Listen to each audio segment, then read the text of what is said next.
ये सब शुरू होता है हमारे MC किम तजू से, जिसे कुछ सख्त ऑफिशियल्स जंगल के अंदर पीछा कर रहे होते हैं। जैसे ही वह अपनी जान बचाने के लिए दौड़ता है, वह सोचता है कि आखिर ये लोग उसके पीछे क्यों पड़े हैं। जल्द ही वह एक क्लिफ के किनारे पहुंच जाता है, जहां वह आगे नहीं दौड़ सकता क्योंकि उसका दिल जवाब देने वाला होता है। इसी वजह से उसका पीछा कर रहे सोल्जर्स उसे पकड़ लेते हैं। स्क्वाड लीडर जांग इंडोंग उसका मजाक उड़ाते हुए कहता है कि दौड़ना उसकी सीजर्स को ट्रिगर करता है क्योंकि वह एक मैनर रिजेक्ट है। इंडोंग तायू से कहता है कि अब उसके लिए रास्ता खत्म हो चुका है, इसलिए उसे भागते रहने की जरूरत नहीं है। गुस्से में तायू पूछता है कि आखिर वे लोग उसके पीछे क्यों पड़े हैं, और इंडोंग मजाक उड़ाते हुए याद दिलाता है कि वह एक रिजेक्ट है, जिसका मतलब है कि उसे बहुत पहले मर जाना चाहिए था। इंडोंग उससे पूछता है कि वह 29 साल तक जिंदा कैसे रहा, जिससे किसी खास व्यक्ति को बहुत चिढ़ हो गई। जैसे ही इंडोंग इशारा करता है कि वह व्यक्ति एक महिला है, तायू समझ जाता है कि वह होंडा मित्सुई, उसकी स्टेप मदर की बात कर रहा है। इंडोंग तायू से कहता है कि होंडा उसकी स्टेप मदर हो सकती है,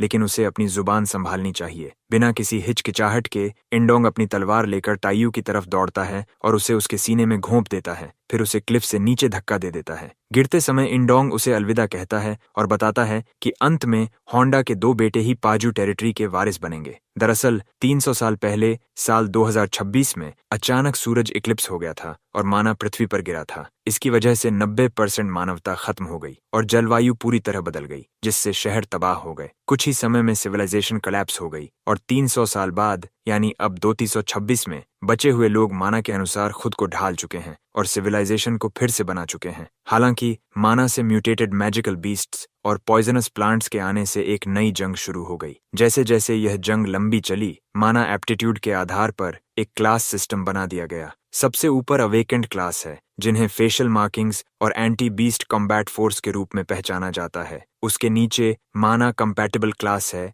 जिनके पास एनहांस्ड फिजिकल एबिलिटीज होती हैं जो कॉम्बैट में काम आती हैं। इसके बाद माना अडेप्टिव लोग हैं, जो सामान्य इंसान हैं लेकिन माना के साथ अडेप्ट हो चुके हैं। सबसे नीचे माना रिजेक्ट क्लास है, जिनके शरीर माना को रिजेक्ट करते हैं और वे माना पॉइजनिंग से पीड़ित होते हैं। तायू के पिता किम वोंग बैंग एक टॉप टियर अवेकेंड हैं, यानी वह एक मास्टर हैं। वह एक ब्रिगेडियर जनरल भी हैं, जिससे उनकी इन्फ्लुएंस का पता चलता है। तायू उनका सबसे बड़ा बेटा है, लेकिन टॉप टियर टैलेंट होने के बजाय वह माना पॉइजनिंग से मर रहा है क्योंकि वह माना रिजेक्ट है। जैसे ही तायू धीरे धीरे बेहोश होने लगता है, उसकी सोल एक अजीब आदमी से संपर्क करती है। वह आदमी अपनी स्किल से तेजू को उठाता है ताकि वह उसका चेहरा देख सके। जैसे ही तेजू उसे देखता है, वह तुरंत पहचान लेता है कि वह supreme poison demon Tang Gan है। टैंग सिचुआन टैंग क्लैन का पेट्रियार्क था, जो पॉइजन और हिडन वेपन्स में सबसे ऊपर था। उस समय जब डिमोनिक कल्ट ने जोंग हू को हरा दिया था, टैंग ने केवल थोड़े से पॉइजन से हेवनली डीमन कल्ट लीडर को खत्म कर दिया था। अंत में वह मूरम का एब्सोल्यूट मास्टर बन गया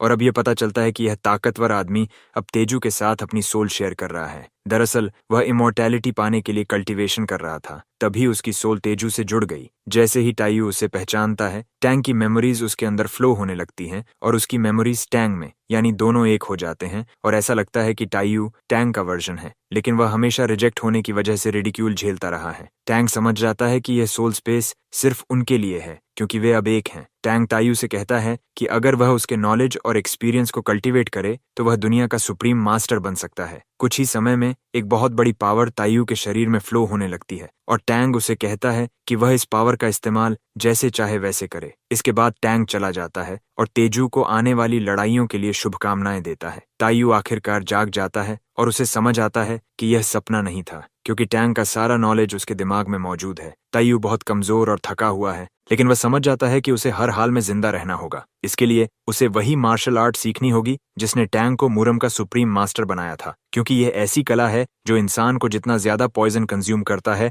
उतना ही ज्यादा मजबूत बनाती है। इस कला को फॉर्मलेस प्रिमोर्डियल पॉइजन स्पिरिट आर्ट कहा जाता है। सौभाग्य से उसके आसपास पॉइजनस प्लांट्स मौजूद होते हैं और वह बिना हिचकिचाए कुछ तोड़कर खा लेता है, क्योंकि जिंदा रहने के लिए उसे यह करना ही होगा। वह समझ जाता है कि अगर वह अपने द्वारा खाए गए पॉइजन को इंटरनल एनर्जी में बदलकर पॉइजन एसेंस बना ले, जो कि एक डंटियन है जो पॉइजन को स्टोर करता है, तो वह अपने शरीर को रिकॉन्स्ट्रक्ट करके रिजेक्ट होने की किस्मत को तोड़ सकता है। तेजू को विश्वास हो जाता है कि वह जरूर बचेगा और उन सभी से बदला लेगा जिन्होंने उसके साथ गलत किया है, और उस लिस्ट में सबसे पहला नाम इंडोंग का है। उसी रात इंडोंग और उसके लोग जंगल में तायू की लाश ढूंढते नजर आते हैं, लेकिन उन्हें इसमें काफी दिक्कत हो रही होती है। इंडोंग पहले से ही फ्रस्ट्रेट है क्योंकि उसे समझ नहीं आ रहा कि एक मरे हुए शरीर को ढूंढना इतना मुश्किल क्यों है। अचानक वे तायू को मेडिटेशन पोजीशन में बैठे हुए देखते हैं और हैरान हो जाते हैं, लेकिन डरते नहीं कि वह जिंदा है। एक सोल्जर को लगता है कि तायू के साथ कुछ अजीब हो रहा है और वह इंडोंग को इस तरफ ध्यान दिलाता है। वे देखते हैं कि उसके आसपास ग्रीन ऑरा घूम रहा है, जिससे वे सोचते हैं कि यह कोई माना रिएक्शन है। उन्हें समझ नहीं आता कि आखिर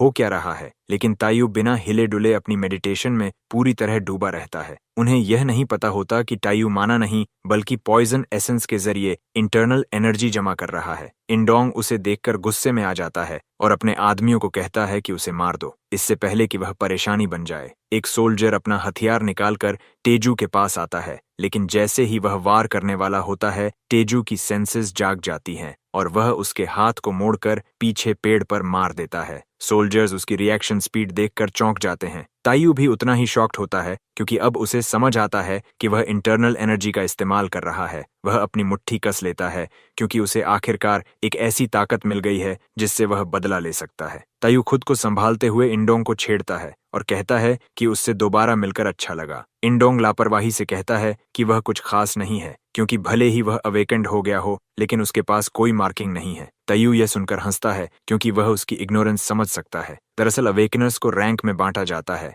मास्टर, एक्सपर्ट, रेगुलर, बिगिनर और यूजर। अवेकनिंग के बाद चेहरे पर रैंक मार्किंग दिखाई देती है और इंडोंग के चेहरे को देखकर लगता है कि वह अभी सिर्फ बिगिनर है। मूरम टर्म्स में देखा जाए तो वह सिर्फ थर्ड रेट मार्शल आर्टिस्ट है। टैलेंट के हिसाब से भी तेजू समझ जाता है कि वह कुछ खास नहीं है। तेजू उससे पूछता है कि क्या उसके लास्ट वर्ड्स खत्म हो गए, लेकिन इंडोंग उसे एक एरोगेंट फूल समझता है। तायू अटैक करने के लिए तैयार होता है और अपनी उंगलियों के बीच कॉइन्स रखता है, जिन्हें वह थ्रोएबल्स की तरह इस्तेमाल करेगा, और इंडोंग को याद दिलाता है कि उसने उसके साथ क्या किया था। इंडोंग अपनी तलवार निकालता है और उसका मजाक उड़ाता है कि वह कॉइन्स से क्या कर लेगा। वह तायू से कहता है कि इस बार वह उसे जरूर मार देगा और अपने आदमियों को अटैक करने का आदेश देता है। हालांकि यह उसकी अवेकेंड बॉडी की पहली लड़ाई होती है, फिर भी तायू खुद को शांत महसूस करता है। उसे लगता है कि यह टैंक की मेमोरीज की वजह से है। भले ही माना ने उसे रिजेक्ट कर दिया हो, लेकिन पॉइजन डीमन का रास्ता अभी भी उसके अंदर मौजूद है। तायू को अपने अंदर की ताकत पर पूरा भरोसा है और बिना हिचकिचाहट वह flying dagger art Swift strike का इस्तेमाल करते हुए कॉइन्स फेंक देता है। फैंटम मिराज स्टेप्स का उपयोग करते हुए वह तेजी से आगे बढ़ता है। कॉइन्स अटैकर्स को लगते हैं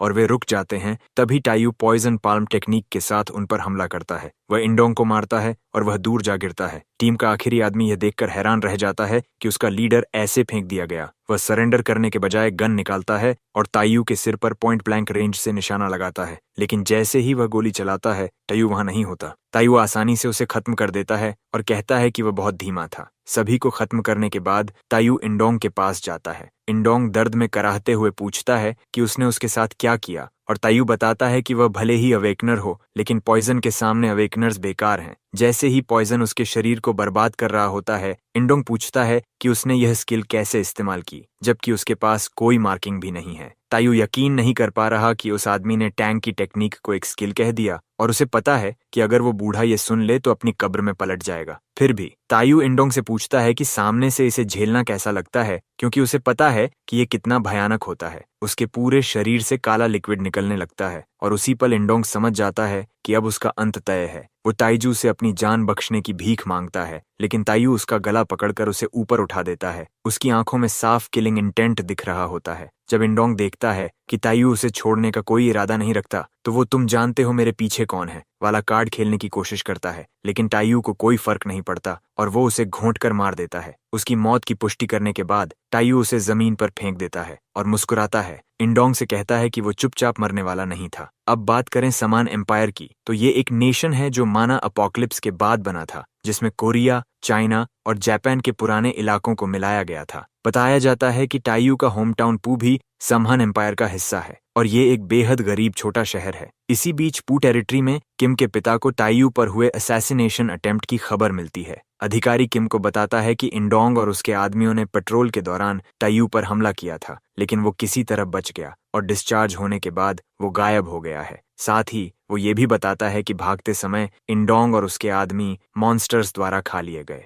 किम ये सुनकर हैरान होता है और पूछता है कि उन्होंने ऐसा क्यों किया। अधिकारी बताता है कि ये हमला जापानीज एफिलिएटेड ऑफिसर्स द्वारा करवाया गया था। ये सुनते ही किम समझ जाता है कि इसके पीछे होंडा मित्सुई है। होंडा एक प्रभावशाली जापानीज परिवार की बेटी है जो समान एम्पायर में शामिल हुआ था और वो तायू के हाफ ब्रदर्स ताप्योंग और तेयोन की माँ है। असल में उसने तायू को इसलिए मरवाने की कोशिश की ताकि पाजू टेरिटरी उसके माना कंपैटिबल बेटों को मिल सके। ये कोई राज नहीं था कि वो हमेशा से तायू की मौत का इंतजार कर रही थी, क्योंकि वो एक माना रिजेक्ट था, लेकिन क्योंकि वो बहुत देर तक नहीं मरा, उसका सब्र खत्म हो गया। आखिरकार उसे अपने पिता से, जो क्यूशू टेरिटरी में है, असैसिनेशन की व्यवस्था करवानी पड़ी। किम सोचता है कि होंडा थोड़ा और इंतजार क्यों नहीं कर सकती थी, क्योंकि साफ था कि तायू जल्द ही मरने वाला था। मामला गंभीर होने के बावजूद किम समझता है कि उसे इसे दबाना पड़ेगा, क्योंकि पाजू को होंडित्सु के अमीर परिवार का सहारा चाहिए। रिपोर्ट खत्म करने के बाद किम अधिकारी को जाने के लिए कहता है और वादा करता है कि अब वो सब संभाल लेगा। उसके जाने के बाद किम पूरी स्थिति के बारे में सोचता है और निष्कर्ष निकालता है कि तेजू कभी भी मर सकता है, क्योंकि 29 साल तक जिंदा रहना ही एक चमत्कार था।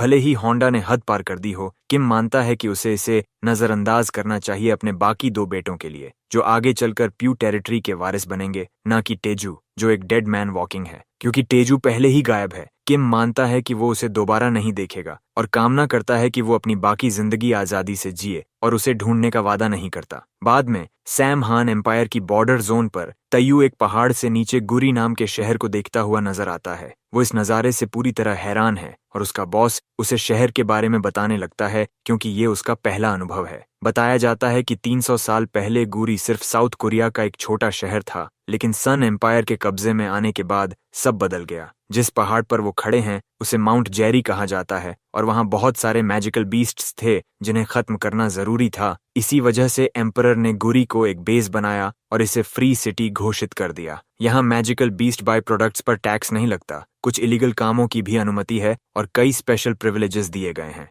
इन नियमों के कारण अवेकनर्स यहाँ बड़ी संख्या में आने लगे और सबजुगेशंस तेजी से बढ़ गए। इसी तरह गुरी एक समृद्ध महानगर बन गया जो एम्पायर के 20% से ज्यादा मैजिकल बीस्ट बाय प्रोडक्ट्स पैदा करता है और पैसों की तलाश में लोगों के लिए ये एक सुनहरा मौका बन गया। तेजू पहले से ही पूरी स्टोरी से बोर हो चुका है और चाहता है कि उसका बॉस अब सीधा फ्रीकिंग पॉइंट पर आ जाए। वो डूड स्टोरी जारी रखता है, कहता है कि कई डेंजरस क्रिमिनल्स हैं, इसलिए हर वक्त सतर्क रहना जरूरी है। तेजू जल्दी से उसे इनसाइट के लिए धन्यवाद देता है और उसका बॉस बताता है कि अगर उसे कुछ और जानना हो तो वो बेझिझक सवाल पूछ सकता है। भले ही वो डूड एक पैरट जैसा है, तेजू असल में पिस्ट नहीं है, क्योंकि उसे पता है कि वो एक काइंड इंसान है जो अच्छे एडवाइस देता है। पता चलता है कि जब तेजू अपनी जान पर हुए हमले से बच गया तो उसने सब रिश्ते तोड़ दिए और ऐसी जगह की तलाश में निकल पड़ा जहां वो और मजबूत बन सके। इसी दौरान उसे गुरी नाम का फ्री सिटी मिलता है। क्योंकि इस रीजन में एम्पायर की अथॉरिटी कमजोर है, तेयू मानता है कि उसके परिवार के लिए उसे यहाँ ट्रैक करना मुश्किल होगा। इसके अलावा शहर पॉइजनस मैजिकल बीस्ट्स और टॉक्सिक हर्ब्स से भरा हुआ है, जो इसे मार्शल आर्ट्स ट्रेनिंग के लिए परफेक्ट जगह बनाता है। भले ही मार्शल आर्ट्स अभी भी उसके लिए अनफेमिलियर टर्म है, ताइयू खुद को लकी मानता है कि मरने से पहले उसका टैंक के साथ सोल शेयरिंग मोमेंट हुआ था। आखिर में ये सब होंडा का ही शुक्रिया है जिसने उसे मारने की कोशिश की, क्योंकि अभी उसके पास अपने दम पर खड़े होने के लिए ना पैसा है ना ताकत। वो माउंट जेरी पर पोर्टर का काम करते हुए खुद को ग्रो कर रहा है। तभी उसका बॉस उससे पूछता है कि उनके एस्कॉर्ट किए जा रहे पार्टी मेंबर्स में सबसे स्ट्रांग कौन है। तेजू इस सवाल का सीधा जवाब नहीं दे पाता और बॉस उसे बताता है कि सोर्ड्स वुमन ली हानू एक रेगुलर रैंक है। वो कहता है कि हानू भले यंग दिखती हो, लेकिन वो वास्तव में अमेजिंग है। बेसिकली रेगुलर रैंक इंडोंग जैसे बिगिनर से एक लेवल ऊपर होता है, यानी वो इंडोंग से ज्यादा स्ट्रांग है। लेकिन तेजू नोटिस करता है कि उसके मोनोफ्लो में कुछ वियर्ड पैटर्न है। अचानक वो जमीन पर गिर जाती है और सबको शॉक लग जाता है। तभी उनमें से एक उसके शरीर से निकलते म्यूटेंट मस्कीटो को देखता है। वो डूड बाकी पार्टी को वार्न करता है कि मस्कीटो से बाइट ना होने दें। तायू कंफ्यूज्ड हो जाता है कि आखिर एक मस्कीटो से इतना पैनिक क्यों हो रहा है। तभी टीम की मेज बाकी लोगों से मूव करने को कहती है और खुद मस्कीटो को हैंडल करने लगती है। वो एक फायरबॉल छोड़ती है जो मस्कीटो की डायरेक्शन में जाता है और गिरते ही जोरदार एक्सप्लोजन करता है। तायू फिर अपने बॉस से पूछता है कि एक साधारण मस्कीटो के लिए इतना हंगामा क्यों हो रहा है। तब वो बताता है कि ये डेंजरस है, क्योंकि अगर ये किसी अवेकनर को काट ले तो उसका माना कुछ समय के लिए गायब हो जाता है। वर्स्ट केसेस में लोग फेंट भी हो जाते हैं, जैसे ली हनूल हुई, क्योंकि पहले भी कई पार्टीज मस्कीटोज की वजह से वाइप आउट हो चुकी हैं। बॉस तायू से कहता है कि पार्टी मेंबर्स का टेंस होना समझ में आता है। ताइजू को तभी टैंक की मेमोरीज में मौजूद एक पॉइजन याद आता है जो बॉस के डिस्क्रिप्शन से मैच करता है और वो मौका देखकर पॉइजन स्पिरिट आर्ट से हानू को चेक करने का फैसला करता है। वो अपना हाथ उसके स्टमक पर रखकर जांच शुरू करता है। इसी बीच एक पार्टी मेंबर टीम लीडर को रिट्रीट करने की सलाह देता है क्योंकि उनके पास बग प्रूफ सूट्स नहीं हैं और लगता है पूरा एरिया मस्कीटोज से भरा हुआ है। डूड भी इससे सहमत हो जाता है क्योंकि ली हनूल पहले ही फेंट हो चुकी है और वो टीम की सबसे स्ट्रांग मेंबर है। अचानक उनके पीछे से सरसराहट की आवाज आती है और टीम लीडर अपने लोगों को बैटल के लिए तैयार रहने को कहता है। तभी उन्हें एक लॉन्ग टेल्ड रैबिट दिखता है जिसे फूड चेन के सबसे नीचे माना जाता है और जो अक्सर क्लिनिकल ट्रायल्स में इस्तेमाल होता है। टीम लीडर इस खतरे को हंसी में उड़ा देता है क्योंकि उसे यकीन नहीं होता कि वो लोग एक रैबिट से डर गए थे। जैसे ही वो मुड़कर सबको रिलैक्स होने को कहने जाता है, पलक झपकते ही उसका और उसके पास खड़े डूड का सिर उड़ जाता है। मेज डर जाती है जब वो अपने टीम मेंबर्स को गिरते हुए देखती है और जल्दी ही साफ हो जाता है कि उन पर ऑर्क्स ने हमला किया है। सिचुएशन की सीरियसनेस देखकर मेज बाकी लोगों से भागने को कहती है जबकि वो उन्हें कुछ समय दिलाने के लिए रुकती है। इसी बीच तेजू अभी भी हानू के सिस्टम को चेक करने में बिजी है। तेजू अपने बॉस से कहता है कि वो चला जाए क्योंकि वो मेज की मदद करने के लिए पीछे रुकने वाला है। उसका बॉस उसे समझाने की कोशिश करता है कि इस सिचुएशन में उसका कोई चांस नहीं है क्योंकि ऑर्क्स उनकी तुलना में ज्यादा हैं। लेकिन तायू उसे बताता है कि उसे बस मदद करनी है और वो हनूले को अपने कंधों पर रखकर बॉस से कहता है कि वो उसे लेकर भाग जाए। उसका बॉस अभी भी उसे भागने के लिए मनाने की कोशिश करता है लेकिन तेजू कहता है कि टाइम नहीं है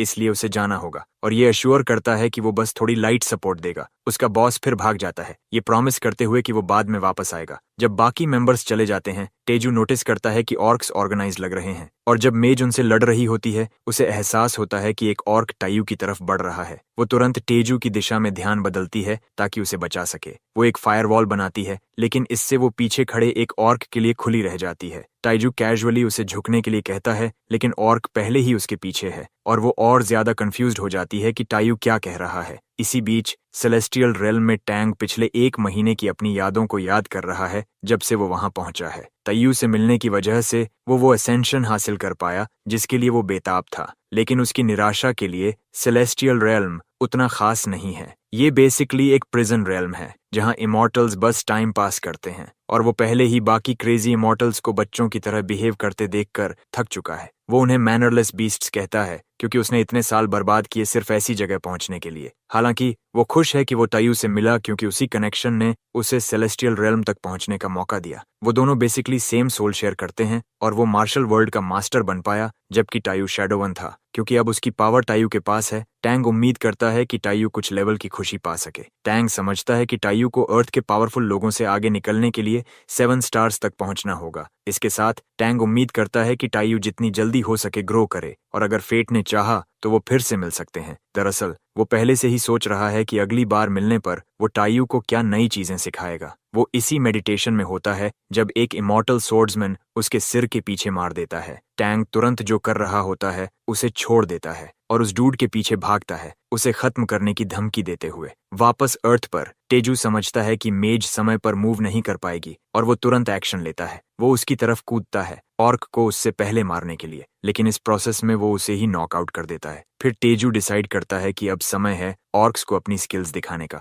और वो कॉइन्स को इतनी तेज स्पीड से फेंकता है कि वो दिखते भी नहीं। हैरानी की बात है कि ऑर्क्स उसके थ्रोइंग अटैक्स पर कोई रिएक्शन नहीं देते और वो एक ही अटैक में उन्हें खत्म कर देता है। तेजू खुद से खुश होता है लेकिन फिर सोच में पड़ जाता है कि मेज के साथ क्या करे क्योंकि उसने मदद करते हुए उसे ही बेहोश कर दिया। साथ ही वो खुश है कि वो अनकॉन्शियस है क्योंकि उसकी स्ट्रेंथ का पता चलने में कोई फायदा नहीं है। उसे पता है कि ये बहुत वियर्ड लगेगा कि एक पोर्टर ने इतने सारे ऑर्क्स को हैंडल कर लिया और ये बात उसके पिता तक भी पहुंच सकती है। तेजू समझता है कि उसे किसी के आने से पहले यहाँ से निकलना होगा। तेजू मुस्कुराता है क्योंकि उसे नहीं लगा था कि सिर्फ 1 महीने पहले जो वो एक मियर माना रिजेक्ट था अब उसे ऐसी चिंताएं होंगी। वो मानता है कि टैंग से मिलना पूरी तरह उसकी जिंदगी बदल गया। वो अपनी पाउच निकालता है ताकि कॉइन्स को साफ कर सके इससे पहले कि कोई आ जाए। कॉइन्स उठाते वक्त उसे एहसास होता है कि ये कितना स्ट्रेसफुल है क्योंकि उसे एक एक करके उठाना पड़ रहा है। इसके अलावा उसे प्रोडक्शन कॉस्ट के बारे में भी सोचना पड़ता है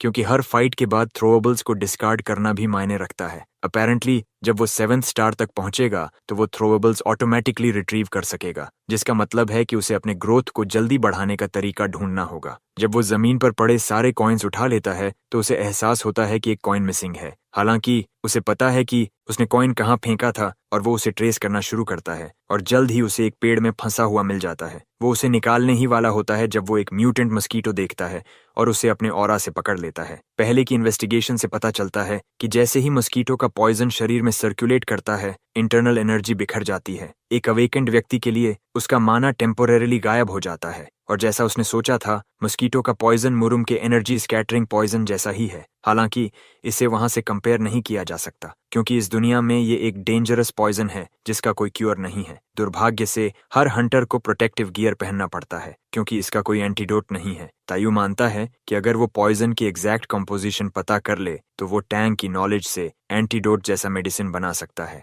इसके लिए उसे अर्थ पर ऐसे हर्ब्स ढूंढने होंगे जिनमें मुरुम जैसे कंपोनेंट्स हों। इसके अलावा उसके पास मस्कीटो को खाने के अलावा कोई ऑप्शन नहीं है और बिना सोचे वो मस्कीटो को निगल जाता है। जैसे ही मस्कीटो उसके गले में सेटल होता है, वो राहत की सांस लेता है क्योंकि उसकी कॉम्पोजिशन सिमिलर है और अगर वो माउंटेन पर सही हर्ब्स ढूंढ ले तो वो एंटीडोट बना सकता है। तेजू मुस्कुराता है क्योंकि उसे पैसा कमाने का तरीका मिल गया है जो ऑब्वियसली प्रॉफिटेबल होगा। तेजू इंतजार नहीं कर सकता कि वो वापस जाकर इसे टेस्ट करे, लेकिन अचानक उसके सामने एक विशाल आकृति आ जाती है और ये एक डरावना एलीट ऑर्क है जो उसके शरीर में सिहरन पैदा कर देता है। ऑर्क उसे नीचे देखता है और किल ह्यूमन बड़बड़ाता है। इससे मिस्ट्री और बढ़ जाती है क्योंकि वो न सिर्फ बड़ा है बल्कि बोल भी सकता है। तेजू को एहसास होता है कि उसने एक अवेकेंड मैजिकल बीस्ट का सामना किया है। तेजू को यकीन है कि माउंटेन में कुछ अजीब हो रहा है क्योंकि ऑर्क्स यहाँ होने ही नहीं चाहिए। तेजू अभी ये सोच ही रहा होता है कि ऑर्क अपनी जायंट एक्स घुमाता है जिससे तेजू को तुरंत पीछे कूदना पड़ता है। ऑर्क अपनी एक्स वापस खींचता है जिससे जमीन में एक भयानक क्रेटर बन जाता है जो तेजू को डरा देता है। वो समझ जाता है कि ये मॉन्स्टर एक्सपर्ट रैंक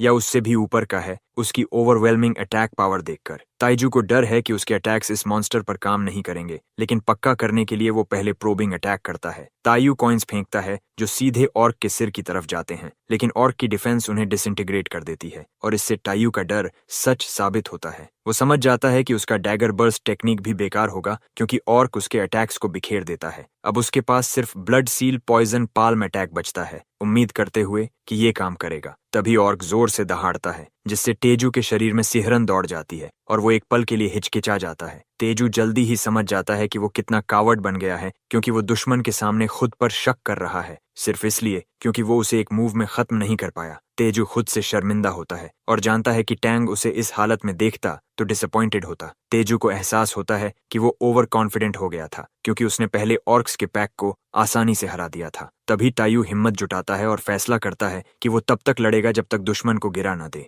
वो पॉइजन पाम के साथ ऑर्क की तरफ दौड़ता है। ऑर्क भी अपनी एक्स उठाता है तायू को पास आते ही काटने के लिए। उसकी एक्स तायू का रास्ता रोक देती है और तायू अपनी पूरी ताकत से आगे बढ़ने की कोशिश करता है जिससे एक जोरदार एक्सप्लोजन होता है। अंत में तायू सिर्फ एक्स को क्रैक कर पाता है और ऑर्क के शरीर तक पहुंचकर डैमेज भी नहीं कर पाता। भले ही सिचुएशन पूरी तरह उसके खिलाफ हो, वो हार मानने के लिए तैयार नहीं है। वो सोचता है कि बार बार अटैक करके रास्ता निकालेगा। तभी अचानक एक ब्लेड कहीं से आता है और ऑर्क को टुकड़ों में काट देता है जैसे वो कोई टिश्यू हो। तायू ये देखकर अंदर तक हिल जाता है क्योंकि जो भी एलीट ऑर्क को इतनी आसानी से हरा सकता है वो मजाक नहीं है। तायू दूर खड़ी एक आकृति को देखता है और समझ जाता है कि वो कम से कम मास्टर रैंक का होगा। तायू को अफसोस होता है कि वो किसी के आने से पहले नहीं जा पाया। ताइजू सोचने लगता है कि वो उस आदमी को क्या एक्सक्यूज देगा और तभी वो आदमी उसे पंख कहकर बुलाता है और पूछता है कि क्या उसी ने ऑर्क्स को मारा था। वो आदमी जोड़ता है कि तायू के चेहरे पर कोई मार्किंग नहीं है, मतलब वो अवेकनर नहीं है, इसलिए वो जानना चाहता है कि उसके जैसा कोई कैसे ऑर्क्स के पैक को खत्म कर सकता है। तायू स्टन्ड रह जाता है क्योंकि उसे समझ नहीं आता कि क्या जवाब दे।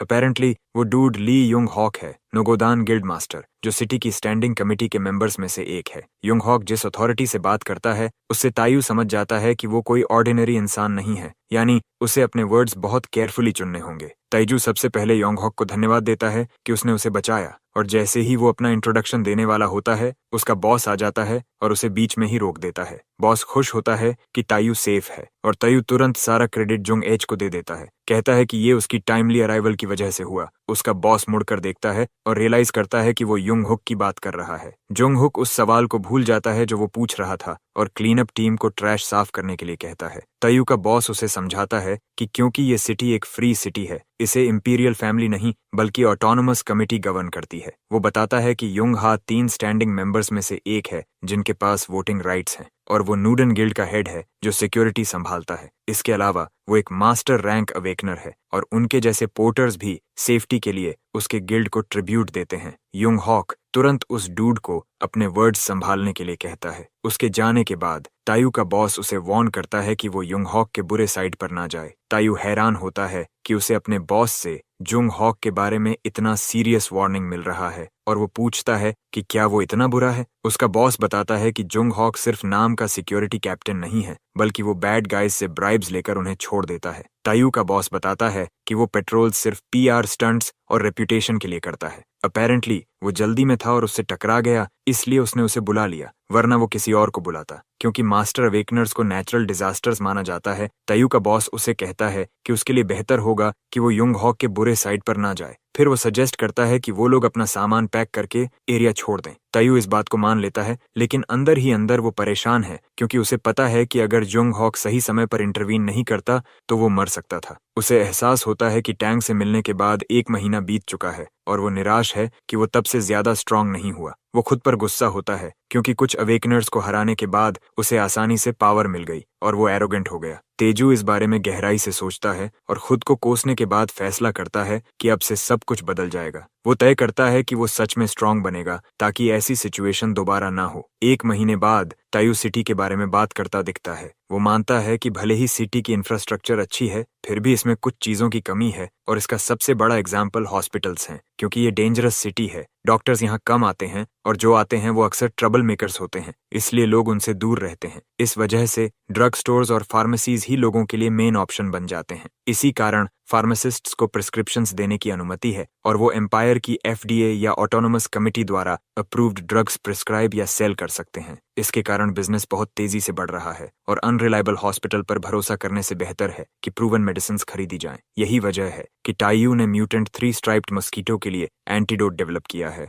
और वो उसे बेचने आया है। तायू पिछले 1 महीने से इस पर काम कर रहा था। दिन में पोर्टर का काम करके पैसे कमा रहा था और खाली समय में इंग्रेडिएंट्स जुटा रहा था। इसके अलावा वो रात में मार्शल आर्ट्स की प्रैक्टिस भी करता है और क्योंकि एंटीडोट बनाने के लिए डेलिकेट कंट्रोल जरूरी है, उसे पॉइजन स्पिरिट आर्ट के 3rd स्टार तक पहुंचना जरूरी था। इसी वजह से वो ऐसा करने में सफल हुआ और अब उसे यकीन है कि उसे अब कोई आसानी से बुली नहीं कर पाएगा। इसके अलावा अगर जो डील वो कर रहा है वो सफल हो जाती है तो उसे पैसों की भी चिंता नहीं करनी पड़ेगी। तायू को यकीन है कि उसे आखिरकार अमीर बनने का तरीका मिल गया है और इसी के साथ वो बेक्स ड्रग स्टोर नाम की दुकान में जाता है। वो अटेंडेंट के पास जाता है और जब लेडी उसे स्टोर की चीजें बताने ही वाली होती हैं, टीजू उसे बीच में रोक देता है और कहता है कि वो ओनर से मिलना चाहता है। अटेंडेंट कंफ्यूज्ड हो जाती है और तेजू उसे बताता है कि वो कुछ खरीदने नहीं बल्कि बेचने आया है। अटेंडेंट इस पर हंस देती है, लेकिन तभी पीछे से एक आदमी उसे बुलाता है और बताता है कि वही ओनर है, बेक होंग। ताइजू बेक से कहता है कि वो अपनी बनाई हुई मेडिसिन बेचने आया है,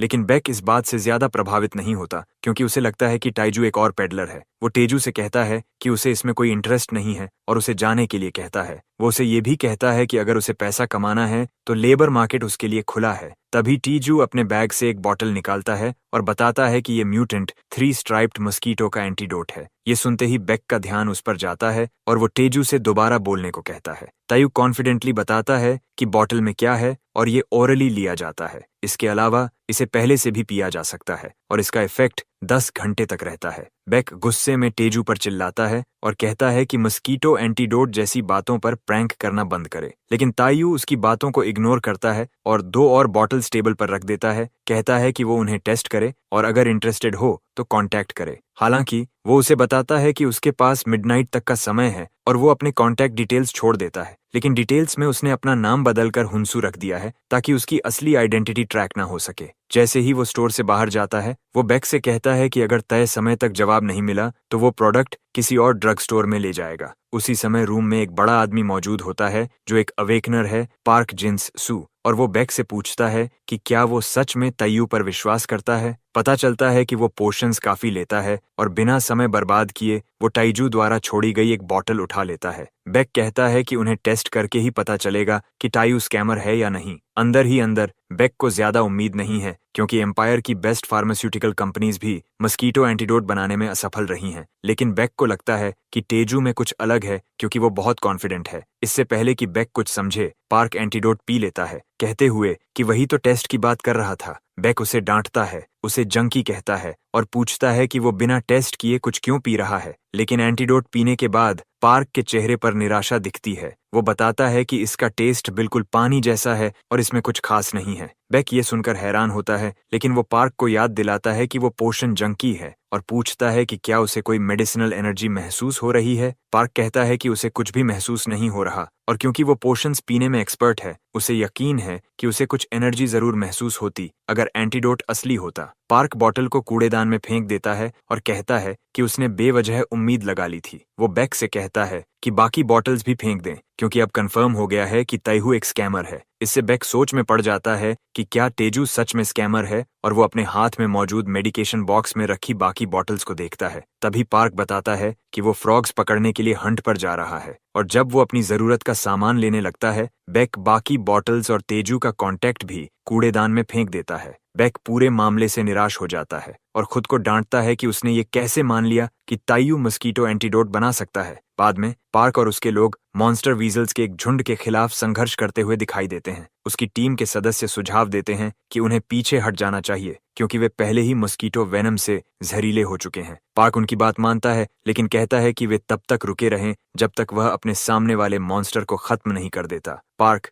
जो टीम का टैंक है, अपनी शील्ड के पीछे खड़ा होकर उन परेशान करने वाले मॉन्स्टर्स के खिलाफ टिके रहने की कोशिश करता है। तभी म्यूटेंट मॉस्कीटोज उसकी स्किन पर उतरते हैं और वह घबराने लगता है क्योंकि अगर उसे मॉस्कीटोज काट लेते हैं तो वेनम स्टैक हो जाएगा और उसका माना बिखर जाएगा, जिससे पैरालिसिस हो जाएगा। बिना किसी शक के वह जानता है कि अगर वह बेहोश हो गया तो उसकी टीम खत्म हो जाएगी क्योंकि वही अकेला है जो टीम को संभाले हुए है। स्थिति को और खराब बनाते हुए उसकी शील्ड पहले से ही कमजोर हो रही है, जिससे वह सोचने लगता है कि कहीं वह मस्कीटोज के जहर से प्रभावित तो नहीं हो गया। पार्क सोच में पड़ जाता है कि सब कुछ गलत कैसे हो गया क्योंकि उन्हें पहले से पता था कि वे मस्कीटो इन्फेस्टेड एरिया में जा रहे हैं। इसी वजह से उन्होंने बग रिपेलेंट सूट्स भी पहने थे। लेकिन अचानक ब्लेड टूथ वीजल्स एक म्यूटेंट फ्रॉग हंटिंग ग्राउंड में कहीं से भी प्रकट हो गए। वीजल्स के हमलों ने उनके सूट्स को नष्ट कर दिया और डिस्ट्रैक्शन के दौरान टीम लीडर को भी चोट लग गई, जो उसे नहीं लगनी चाहिए थी। मस्कीटोज के काटने के बाद उन्होंने सच में पीछे हटने की कोशिश की, लेकिन वीजल्स ने उनका एस्केप रूट बंद कर दिया,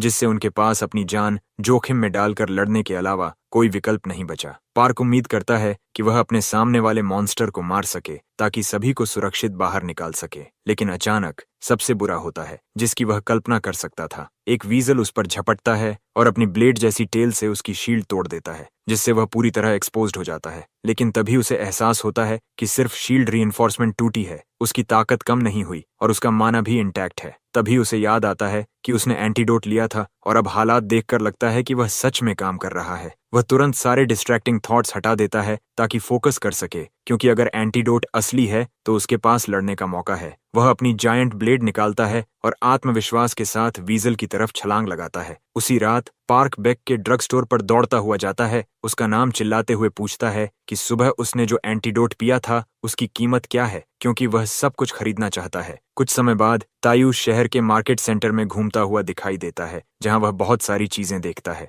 वह पूरी जिंदगी प्यू में रहा है और गुरी का मार्केट देखकर उसका नजरिया बदल जाता है। तायू खुश है कि उसने आज आराम लिया, क्योंकि एंटीडोट बनाते समय उसने बहुत ज्यादा मेहनत कर ली थी, क्योंकि उसे कई तरह के पॉइजन्स अब्सॉर्ब करने पड़े थे। इसलिए उसे आराम करना और पॉइजन को डाइजेस्ट करना जरूरी है। इससे पहले उसने बेक के साथ एक कॉन्ट्रैक्ट साइन किया था। बेक कॉन्ट्रैक्ट साइन करने के लिए बेहद उत्साहित था और उसने तायू से कहा कि यह मेडिसिन माउंट जेरी पर मैजिक बीस्ट हंटिंग को बदल देगी। बेक इतना उत्साहित था कि वह लगभग खुद को ही गोली मार देता, और उसने गलती से यह भी बता दिया कि जब तायू पहली बार एंटीडोट लेकर उसकी दुकान पर आया था तो उसने उसे क्रेजी पर्सन कहा था। तायू उससे पूछता है कि उसका क्या मतलब है, लेकिन वह बात को जल्दी से बदल देता है और तायू से पूछता है कि उसके पास कितना स्टॉक है। तायू बताता है कि लगभग 60,000 बॉटल्स हैं और बेक पूछता है कि अगर सब बिक जाए तो क्या होगा। तायू उसे भरोसा दिलाता है कि वह बिना समय गंवाए और बना सकता है, और बेक उत्साह से उसे कॉन्ट्रैक्ट देता है। बेक ने प्रोडक्शन कॉस्ट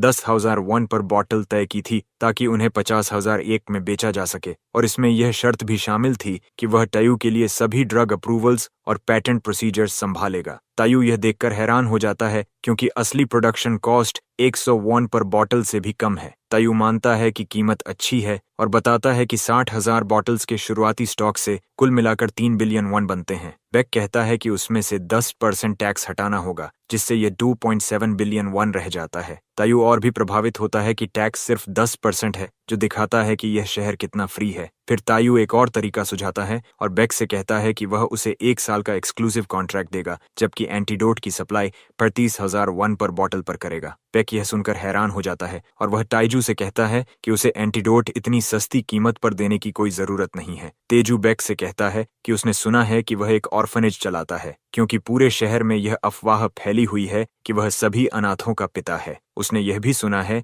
कि वह अपने ड्रग स्टोर से होने वाले प्रॉफिट से ऑर्फनेज को फंड करता है, इसलिए वह सिर्फ उसकी परेशानी कम करने की कोशिश कर रहा है। लेकिन बदले में वह सिर्फ यह चाहता है कि बेक उसे एक जगह दे जहां वह एंटीडोट बना सके। खुशी के आंसुओं के साथ बेक तायू को भरोसा दिलाता है कि उसके पास एक परफेक्ट जगह है जिसे वह इस्तेमाल कर सकता है। इसके साथ दोनों हाथ मिलाते हैं और कॉन्ट्रैक्ट साइन कर देते हैं। कॉन्ट्रैक्ट साइन करने और एक भारी एडवांस पाने के बाद तायू ने फैसला किया कि वह उस दिन आराम करेगा और फेमस घूरी मार्केट जाकर कुछ गियर खरीदेगा। तायू मार्केट में चल रहा होता है जब एक अजीब बाल्डी उसके पास आता है और उससे पूछता है कि क्या उसे कोई वेपन चाहिए। तायू कंफ्यूज हो जाता है और बाल्डी से पूछता है कि क्या वह सच में उससे बात कर रहा है। वह आदमी हाँ कहता है और बताता है कि उसकी दुकान पास ही है और तायू को भरोसा दिलाता है कि उसे जो भी चाहिए वह उसकी दुकान में मिल जाएगा। वह यह भी वादा करता है कि वह ताइजू को डिस्काउंट देगा क्योंकि वह हैंडसम है। तेजू उस आदमी की मौजूदगी से असहज हो जाता है और उसे कहता है कि वह इस सब की चिंता न करे क्योंकि उसे कुछ भी नहीं चाहिए।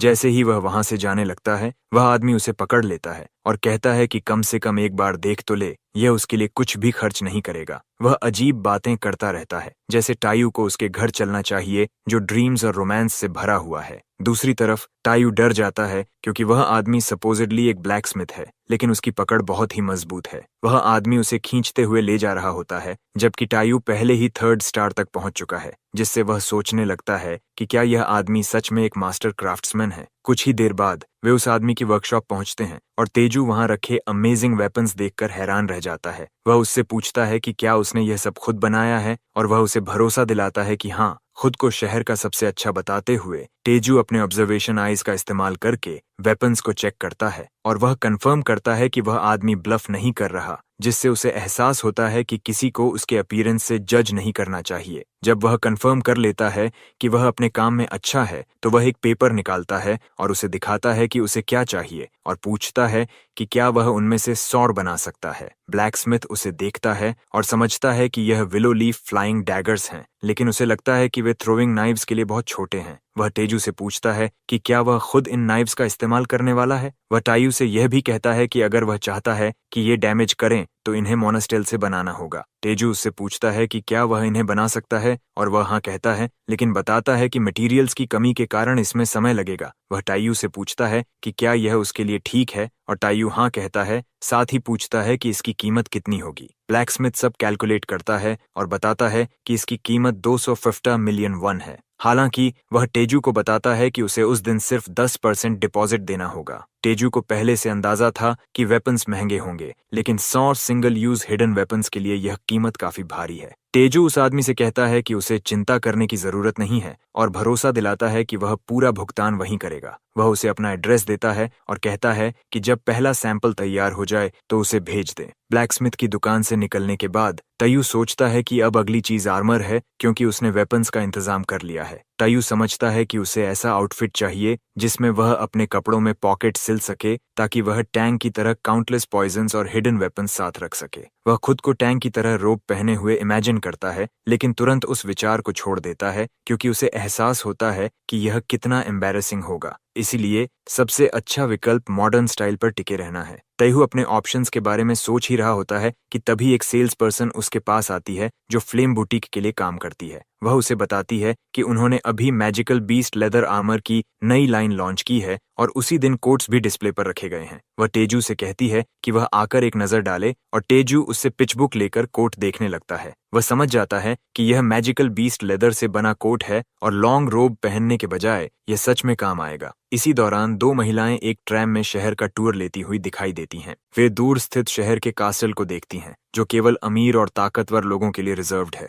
पता चलता है कि कास्टल तक केवल बोट के जरिए ही पहुंचा जा सकता है, क्योंकि ब्रिजेस बंद हैं। ग्रे हेयर वाली लड़की बगदू ग्रुप की हेयर है और उसका नाम जोंग योन ही है। वह मिलिट्री एकेडमी में एक कैडेट भी है और उसे यह बिल्कुल पसंद नहीं कि ताकतवर लोग सेफ्टी के नाम पर खुद को छिपाकर रखते हैं। उसके साथ मौजूद ऑरेंज हेयर्ड महिला उसकी असिस्टेंट है और वह योनही से पूछती है कि क्या वह सिर्फ एक फॉक्स लेदर कोट के लिए इतनी दूर आई है। योनही उसे बताती है कि यह कोई साधारण फॉक्स लेदर नहीं, बल्कि साइबेरियन इल्यूजन फॉक्स लेदर है। वह बताती है कि इन फॉक्सेस की पॉपुलेशन बहुत कम है और इन्हें हंट करना मुश्किल है, जिससे ये लेदर बेहद रेयर बन जाता है। वह आगे कहती है कि इस लेदर से बना आर्मर बेहतरीन डिफेंस देता है, साथ ही यह गर्मियों में ठंडा और सर्दियों में गर्म रहता है। उसकी असिस्टेंट यह सब सुनकर हैरान रह जाती है और मान जाती है कि यह वाकई लेने लायक चीज है, क्योंकि यह एक ऐसा रेयर मटेरियल है जो आसानी से नहीं मिलता। तभी उसे याद आता है कि उसके ग्रैंडफादर ने उसे एक ब्लैक कार्ड भेजा था, जिससे वह आराम से खर्च कर सकती है। लेकिन योनही कार्ड लेने से मना कर देती है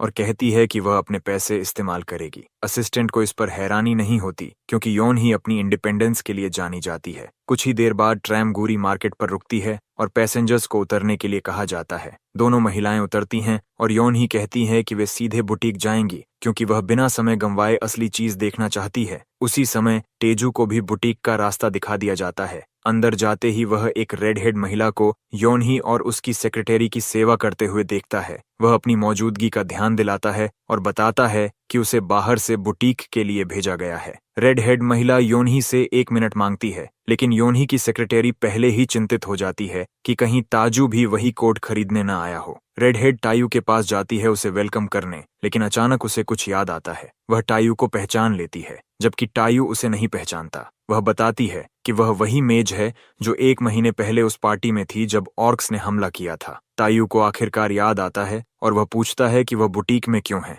मेज बताती है कि बुटीक में काम करना उसका मेन जॉब है और मॉन्स्टर सब्जुगेशन वह सिर्फ साइड हसल के तौर पर करती है। वह तेजू से कहती है कि वह खुश है कि वह उससे यहाँ मिली, क्योंकि वह उसे ढूंढ रही थी। तेजू घबराकर मुड़ता है और जाने लगता है। उससे पूछता है कि वह उसे क्यों ढूंढ रही है। वह उसे याद दिलाता है कि मिशन में उसे बहुत परेशानी हुई थी, लेकिन अब वह हेल्थी दिख रही है, इसलिए वह चाहती है कि ऐसा ही बना रहे। असल में तेजू ने ऑर्क्स को हराने का क्रेडिट उसी को दे दिया था, क्योंकि वह खुद पर ध्यान नहीं खींचना चाहता था। उसे पता था कि उसके होश में आने के बाद सच सामने आ सकता है, लेकिन वह इसके लिए भी तैयार था कि अगर ऐसा हुआ तो वह वहां से चला जाएगा। तेजू सोचता है कि इससे पहले कि वह सवाल पूछना शुरू करे, उसे भाग जाना चाहिए। तभी वह महिला उसे पकड़ लेती है और कहती है कि 1 मिनट रुके। वह टायू से पूछती है कि क्या वही था जिसने उसे बचाया, क्योंकि नूडन गिल्ड ने उससे पूछा था कि क्या वह ऑर्क्स को मारने के बाद माना एग्जॉस्शन से बेहोश हो गई थी। वह समझ जाती है कि यह बात तायू ने ही कही थी, इसलिए उसने भी उसी के साथ चल दिया। मेज तेजू से कहती है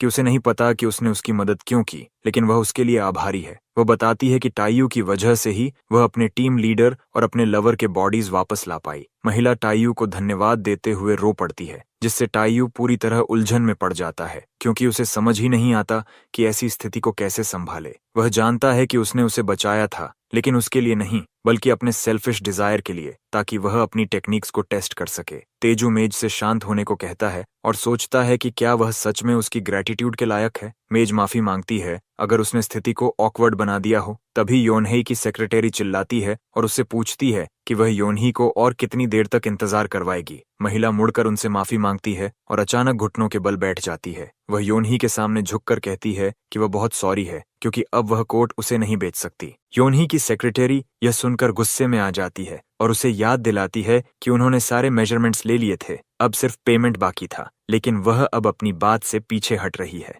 महिला कहती है कि योनही के लिए सिर्फ कोट के लिए शहर आना कितना मुश्किल था। मेज बताती है कि उसे योनही के स्ट्रेस का पता है, लेकिन वह कहती है कि सबसे कीमती चीज वही कोट है जिसे वे खरीदना चाहते हैं। वह बताती है कि कुछ देर पहले तक वह इसे उन्हें बेचने के लिए तैयार थी, लेकिन अब स्थिति बदल गई है और उसे इसे किसी और काम के लिए इस्तेमाल करना है। योनही यह सुनकर चुप रह जाती है और मेज उसे भरोसा दिलाती है कि वह उसे इस असुविधा के लिए अलग से कॉम्पेंसेट करेगी और बार बार माफी मांगती है। योनही की सेक्रेटरी फिर से गुस्सा करने ही वाली होती है लेकिन योनही उसे रोक देती है और कहती है कि अब उन्हें जाना चाहिए। उसकी सेक्रेटरी हैरान हो जाती है क्योंकि योनही खुद कह रही थी कि उसे कोट कितना चाहिए। योनही कहती है कि अब ठीक है क्योंकि मेज के पास कोट के लिए कोई और उपयोग है। जैसे ही वे चली जाती हैं, तेजू मेज से माफी मांगता है और कहता है कि शायद उसकी वजह से उसे परेशानी हुई क्योंकि योनही एक इम्पॉर्टेंट कस्टमर थी। लेकिन मेज कहती है कि माफी उसे मांगनी चाहिए। तेजू पूछता है कि उसने अचानक कोट बेचने से मना क्यों कर दिया। मेज हैरान हो जाती है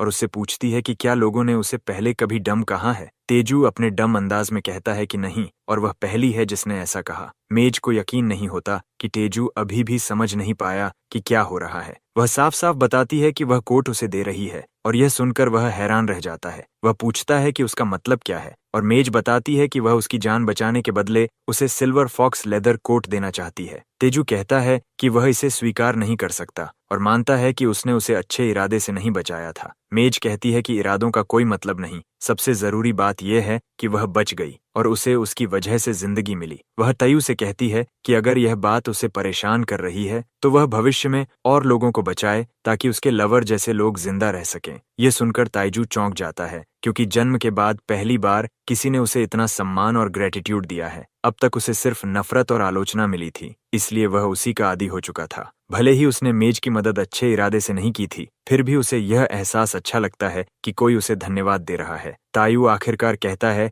कि अगर वह इंसिस्ट कर रही है तो वह कोट ले लेगा और मेज राहत की सांस लेती है और कहती है कि अब उसके मेजरमेंट्स लेने का समय है। इसी बीच सेलेस्टियल रेल्म में सोर्ड्समैनशिप मास्टर डोंग बिन्सियोन बोरियत से परेशान हो रहा है। वह शिकायत करता है कि सभी लोग हर दिन एक जैसे कपड़े पहनते हैं, एक जैसे बाल रखते हैं और सफेद दाढ़ी रखते हैं। बाकी लोग यह सुनकर हैरान हो जाते हैं क्योंकि डोंगबिन खुद भी उसी चीज का हिस्सा है जिसकी वह शिकायत कर रहा है। हालांकि डोंगबिन देख सकता है कि टंग अलग है क्योंकि वही अकेला है जो सबसे अलग दिखाई देता है। टैंग ने अपने बालों को एक नया हेयर कट दिया है जो किसी दूसरे वर्ल्ड की स्टाइल लगता है। उसने अपनी बियर्ड भी ट्रिम की है और ऐसे कपड़े बनाए हैं जो डोंगबिन ने पहले कभी नहीं देखे। टैंग कोट्स पहनकर घूम रहा है जिससे बाकी लोग सोचने लगते हैं कि उसे यह इंस्पिरेशन कहाँ से मिला। डोंगबिन बेहद बोर्ड है, इसलिए वह सोचता है कि टैंग से कपड़े बनाना सीख ले। उसे लगता है कि अगर वह अपने कपड़े बदल ले तो चीजें कम बोरिंग हो सकती हैं और एक की जगह दो क्रेजी लोग ज्यादा मजेदार होंगे। जब वह फैसला कर लेता है तो वह टैंग से मिलने का सोचता है। उसे पूरा यकीन है कि अगर वह टैंग को सेलेस्टियल रेल्म का हेवनली पीच देगा तो टैंग उससे खुश हो जाएगा।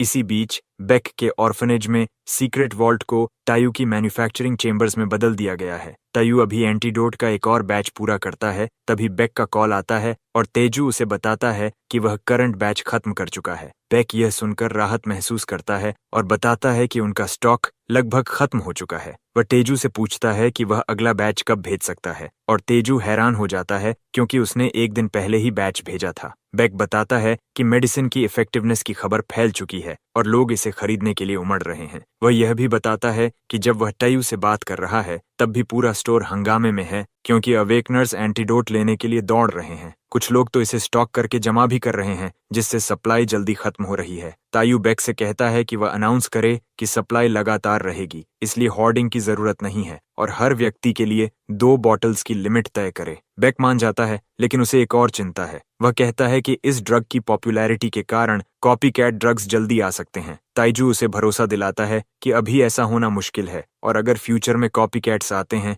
तो वे कोई दूसरा मेडिसिन बना सकते हैं। अंदर ही अंदर तेजू जानता है कि कोई भी इस एंटीडोट को कॉपी नहीं कर सकता क्योंकि यह पॉइजन स्पिरिट से बनाया गया है। बेक कहता है कि वह सेल्स वॉल्यूम को कंट्रोल करने की कोशिश करेगा और तेजू से सप्लाई जारी रखने को कहता है। कॉल खत्म करने से पहले तयू उससे पूछता है कि पैकेजिंग मशीन कब भेजेगा क्योंकि पैकेजिंग में मैन्युफैक्चरिंग से ज्यादा समय लगता है। वह बताता है कि उसने उसी दिन 20,000 बॉटल्स पैक कर ली हैं। तयू पिछले 1 हफ्ते से प्रोडक्शन में लगा हुआ है, इसलिए वह अपने घर भी नहीं जा पाया। बेक उसे भरोसा दिलाता है कि वह जल्दी ही मशीन भेज देगा। बाद में ऑर्फनेज के 2 बच्चे वॉल्ट की ओर जाते हैं क्योंकि उन्हें लगता है कि वहां अब एक गोस्ट रहता है। लड़का लड़की से कहता है कि वह उस आदमी को भगा देगा जिसने उनका सीक्रेट बेस छीन लिया। तभी वॉल्ट का दरवाजा खुलता है और उससे एक बदबूदार गंध बाहर आती है। तयू ड्रग पैकेजेस के साथ बाहर आता है और बच्चों को देखकर मुस्कुराते हुए उन्हें ग्रीट करता है, लेकिन बच्चे डर जाते हैं और चिल्लाते हुए भाग जाते हैं कि उन्होंने एक स्मेली गोस्ट देखा है। तेजू कंफ्यूज हो जाता है कि वे उसे स्मेली गोस्ट क्यों कह रहे हैं जबकि वह एक नॉर्मल आदमी है। भले ही उसने 1 हफ्ते से नहाया नहीं है, उसे नहीं लगता कि वह इतना बदबूदार है। फिर उसे याद आता है कि उसे अपने पोर्टर बॉस मिस्टर ओ से मिलना है। वह पहले नहाने का सोचता है, लेकिन उसे डर है कि वह लेट हो जाएगा। वह सोच ही रहा होता है कि तभी एक महिला आती है जो बेक की बेटी होती है। पहले वाले दोनों बच्चे उसके पीछे छिपे होते हैं और तायू से डर रहे होते हैं। महिला बताती है कि उसने अपने पिता से सुना है कि वही एंटीडोट पर काम कर रहा है और तायू इसकी पुष्टि करते हुए अपना परिचय देता है। वह उससे पूछता है कि वह कौन है और वह बताती है कि उसका नाम बेक सोयोन है और वह ऑर्फनेज में काम करती है। वह कहती है कि बच्चों ने बेसमेंट में गोस्ट की बात की थी, इसीलिए वह देखने आई। साथ ही उसके पास तायू के लिए एक पैकेज भी है। तायू पैकेज लेता है और समझ जाता है कि यह ब्लैकस्मिथ का सैंपल है। वह सोयोन को धन्यवाद देता है और कहता है कि पैकेज बिल्कुल सही समय पर आया है। सून अपनी नाक ढकते हुए तायू से कहती है कि वह उसके पिता के साथ अच्छा रिलेशनशिप बनाए रखे और जाने से पहले फर्स्ट फ्लोर के शावर रूम में नहा ले। सून फिर बच्चों से कहती है कि अब चलने का समय है, लेकिन बच्चे तेजू को याद दिलाते हैं कि वह जरूर नहाए। उनके जाने के बाद तेजू पहले सैंपल देखने का फैसला करता है, क्योंकि वह विलो लीफ फ्लाइंग डैगर्स का इंतजार कर रहा था। वह बॉक्स खोलता है और डैगर्स पर रखा एक नोट पाता है। नोट ब्लैकस्मिथ का होता है, जो तेजू से कहता है कि इस्तेमाल के बाद फीडबैक जरूर दे। वह आदमी बहुत ही रोमांटिक अंदाज में लिखता है, जिससे उसका क्रीपी साइड फिर सामने आ जाता है और तेजू गुस्से में नोट को फाड़ देता है। नोट फाड़ने के बाद वह डैगर को चेक करता है और खुश होता है क्योंकि वह शार्प और सॉलिड है। तेजू उसे फेंककर उसका फील लेता है और कंफर्म करता है कि वेट और ग्रिप परफेक्ट हैं। डैगर्स इतने अच्छे बने हैं कि तेजू कोट देखने के लिए और भी उत्साहित हो जाता है। मेज ने कहा था कि वह उसे कोट फ्री में देगी और तैयार होने पर भेज देगी, लेकिन तायू सोचता है कि अब उसके पास पैसे हैं तो वह खुद पेमेंट करेगा। ये समझते ही कि वह लेट हो रहा है, तायू जल्दी करने का फैसला करता है, लेकिन फिर उसे याद आता है कि उसे पहले नहाना है। कुछ समय बाद तायू माउंट जेरी पहुंचता है, जहां वह ओ और बाकी पार्टी मेंबर्स से मिलता है जो पहले से उसका इंतजार कर रहे होते हैं। तेजू देर से आने के लिए माफी मांगता है और पूछता है कि क्या वे काफी देर से उसका इंतजार कर रहे थे, लेकिन ओ उसे बताता है कि वह सही समय पर आया है क्योंकि वे भी अभी अभी पहुंचे हैं। ओ उसे अचानक बुलाने के लिए धन्यवाद देता है और तेजू कहता है कि उसे चिंता करने की जरूरत नहीं, क्योंकि ओ ने भी उसकी काफी मदद की है। तभी एक पार्टी मेंबर जेन वनजुन तेजू से बदतमीजी से बात करता है और उसे लोली पोर्टर कहकर देर से आने के लिए माफी मांगने को कहता है। तेजू वजुन से कहता है कि वह हद पार कर रहा है क्योंकि वह देर से नहीं आया और उसे माफी मांगने की कोई जरूरत नहीं है। वुन गुस्से में आ जाता है कि एक साधारण पोर्टर उससे बहस कर रहा है और उसे धमकी देता है कि वह उसे काट देगा। तेजू भी गुस्से में है और उसे मारने तक के बारे में सोचने लगता है। उसे लगता है कि बाकी पोर्टर्स भाग गए होंगे, इसलिए वह सब्स्टिट्यूट बनकर आया है। वो धीरे से तायू से कहता है कि वह बजून को इग्नोर करे क्योंकि वह डील खराब नहीं करना चाहता। ताइजू चुप हो जाता है, लेकिन वुन सोचता है कि वह तलवार से डर गया है। तेजू गुस्से में होते हुए भी माफी मांग लेता है। टीम लीडर वुन से कहता है कि इसे छोड़ दे क्योंकि तेजू टाइम वेस्ट है। वुन जाते हुए तेजू से कहता है कि वह लकी है क्योंकि वह उसे काटने ही वाला था। वो तायू से पूछता है कि क्या वह ठीक है और माफी मांगता है, लेकिन तेजू कहता है कि वह ठीक है। अचानक तायू नोटिस करता है कि टीम में सिर्फ 7 लोग हैं, जबकि रेड के लिए कम से कम 15 लोग चाहिए। वह बोलने को मजबूर हो जाता है और कहता है कि पर्सनल कम है, भले ही मस्कीटो एंटीडोट के कारण संख्या घटाई गई हो। तेजू के सवाल से वुन फिर गुस्से में आ जाता है और तायू से पूछता है कि क्या उसे मरना है। तायू कहता है कि उसने सिर्फ पोर्टर्स की सेफ्टी के लिए पूछा है और अगर रेड सेफ नहीं है तो वह नहीं जाएगा। वुन गुस्से से फट पड़ता है और पूछता है कि जो मरने वाला है वह उससे बहस क्यों कर रहा है। उसके शब्द तायू के दिमाग में अलार्म बजा देते हैं, तो जून उसे वहीं मारने की धमकी देता है, लेकिन टीम लीडर क्वान डोंग उसे रोकता है और कहता है कि अगर वह उसे मार देगा तो उनका सामान कौन उठाएगा। फिर वह तायू को चेतावनी देता है कि अगर उसने फिर से कुछ कहा तो वह उसे टुकड़ों में काटकर मैजिकल बीस्ट्स को खिला देगा। क्वान और वुन हंसते हुए आगे बढ़ जाते हैं। इस समय तेजू उन्हें पहले ही खत्म मान चुका है क्योंकि उन्होंने हद पार कर दी है। वह सोचता है कि अब उसके पास उन्हें वहीं मार देने की ताकत है। कुछ ही पलों बाद क्वान सभी को एंटीडोट लेने के लिए कहता है क्योंकि अब उनके निकलने का समय हो गया है। वो फिर पूरी बात के लिए तेजू से माफी मांगता है, लेकिन तेजू उसे बता देता है कि कोई बात नहीं।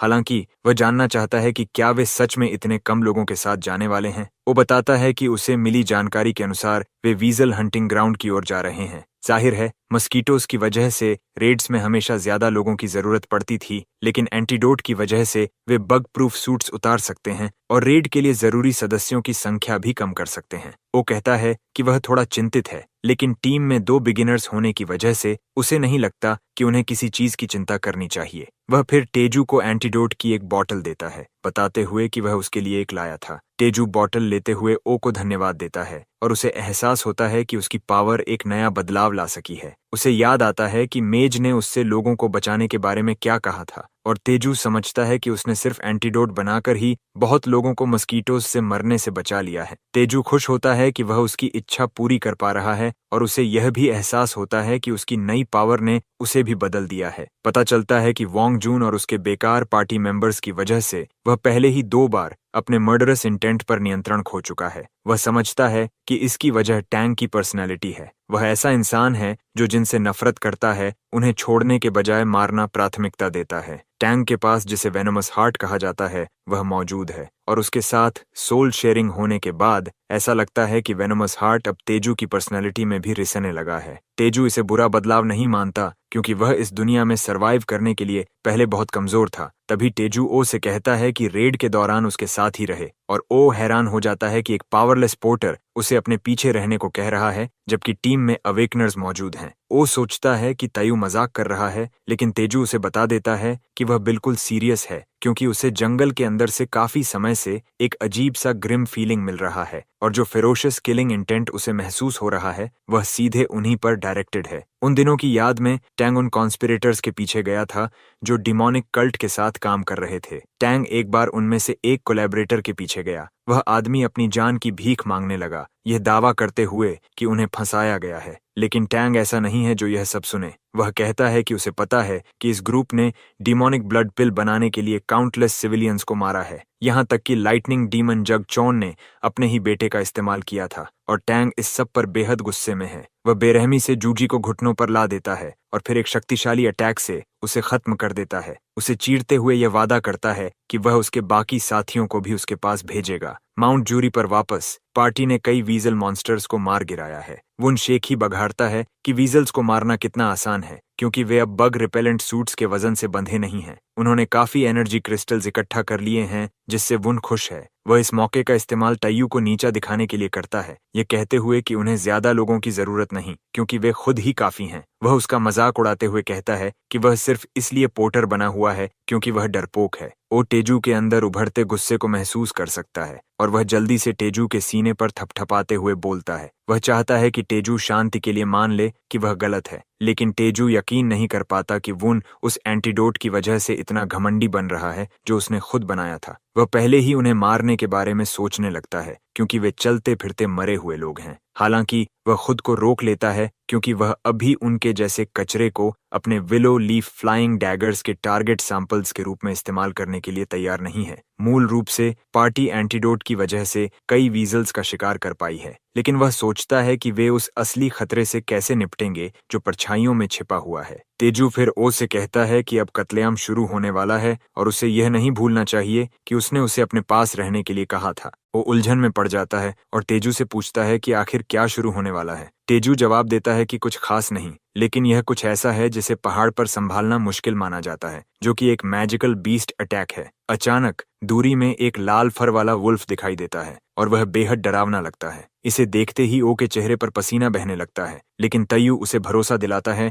कि उसे चिंता करने की जरूरत नहीं है। ओ तयू की बातों पर जरा भी विश्वास नहीं करता और वह सुझाव देता है कि उन्हें भाग जाना चाहिए क्योंकि यह ऐसा मॉन्स्टर है जिसका सामना करने के लिए कम से कम रेगुलर रैंक चाहिए होता है। एक ही काफी खतरनाक होता है, लेकिन स्थिति और भी ज्यादा भयावह हो जाती है क्योंकि वे हमेशा जोड़ी में चलते हैं, एक मेल और एक फीमेल। वीजुन बहादुर बनने की कोशिश करता है और वुल्व्स में से एक पर अपनी तलवार घुमाता है, लेकिन वह उसके अटैक से बच जाता है और डर के मारे वह क्वान को पुकारता है। उससे पूछता है कि उन्हें क्या करना चाहिए। अचानक क्वान मुड़कर भाग जाता है और अपने टीम मेंबर्स को छोड़कर दूर निकल जाता है। पार्टी का एक सदस्य वुन के पास आता है, उसके कान में रोते हुए कहता है कि वे बुरी तरह फंस गए हैं, लेकिन डब्ल्यू जून उस पर चिल्लाता है, उसे बताता है कि वे हमेशा की तरह इस स्थिति को संभालेंगे। वह कहता है कि वे पोर्टर्स को वुल्व्स के सामने बेट की तरह फेंक देंगे जैसा वे हमेशा करते आए हैं। ओ फिर तेजू की ओर मुड़ता है और उससे कहता है कि वह उसे कुछ करके दिखाए क्योंकि वह सिर्फ उसकी बातों पर भरोसा नहीं कर सकता। तेजू जवाब देता है कि वह उसे दिखाने वाला है और वह अपनी एक डैगर निकालता है।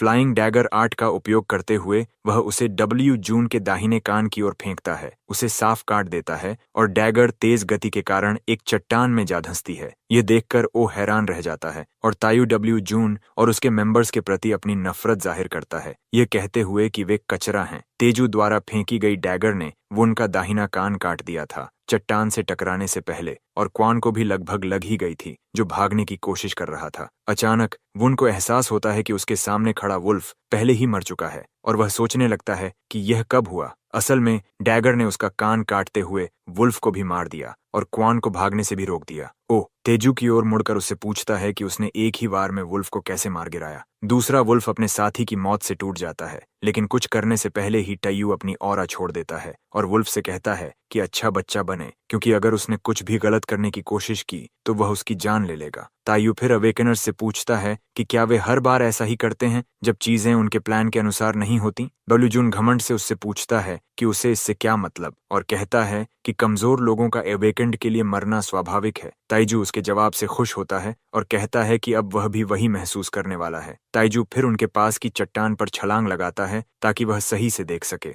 वह वुल्फ को उनके ऊपर छोड़ देता है और अवेकनर्स से कहता है कि वे उससे लड़ें। तायू शांति से बैठ जाता है जैसे वह कोई फिल्म देखने वाला हो और कहता है कि उसने पहले ही एक वुल्फ को खत्म कर दिया है तो दूसरा ज्यादा समस्या नहीं होना चाहिए। क्वान, जिसने अपना कान भी खो दिया है, सोचता है कि तायू मजाक कर रहा है और उससे पूछता है कि क्या उसे लगता है कि वह अवेकनर्स से पंगा लेकर बच जाएगा। लेकिन टीम की एक महिला तायू से विनती करती है कि वह उनके लिए वुल्फ को मार दे, ये वादा करते हुए कि वे उसे अच्छा खासा इनाम देंगे। डब्ल्यू जून उस महिला से कहता है कि वह चुप रहे और उसे गाली देता है। तभी एक डैगर उसके बाएं कान के पास से गुजरती है और उसे काट देती है, जिससे वह पूरी तरह बहरा हो जाता है। तेजू उसे बताता है कि उसे अपने कानों की जरूरत नहीं है क्योंकि वह इंसानी भाषा समझ ही नहीं सकता। एक डरावनी ऑरा के साथ तायू फिर से अपनी बात दोहराता है, अवेकनर्स को याद दिलाते हुए कि वह पोर्टर है और वे कम्बैटेंट्स हैं। जब वे पहले वीजल से लड़ते समय इतने उत्साहित थे तो तेजू कहता है कि वह उनसे वही जोश अब भी देखना चाहता है। डब्ल्यू जून उससे पूछता है कि क्या उसे लगता है कि वे उसकी बात मानेंगे, और जब वे उसकी बात मानने से इनकार करते हैं तो वह उन्हें बता देता है कि वुल्फ उनके लिए तैयार है। जैसे ही वुल्फ उन पर हमला करने वाला होता है, डब्ल्यू जून लड़ने के लिए तैयार होता है,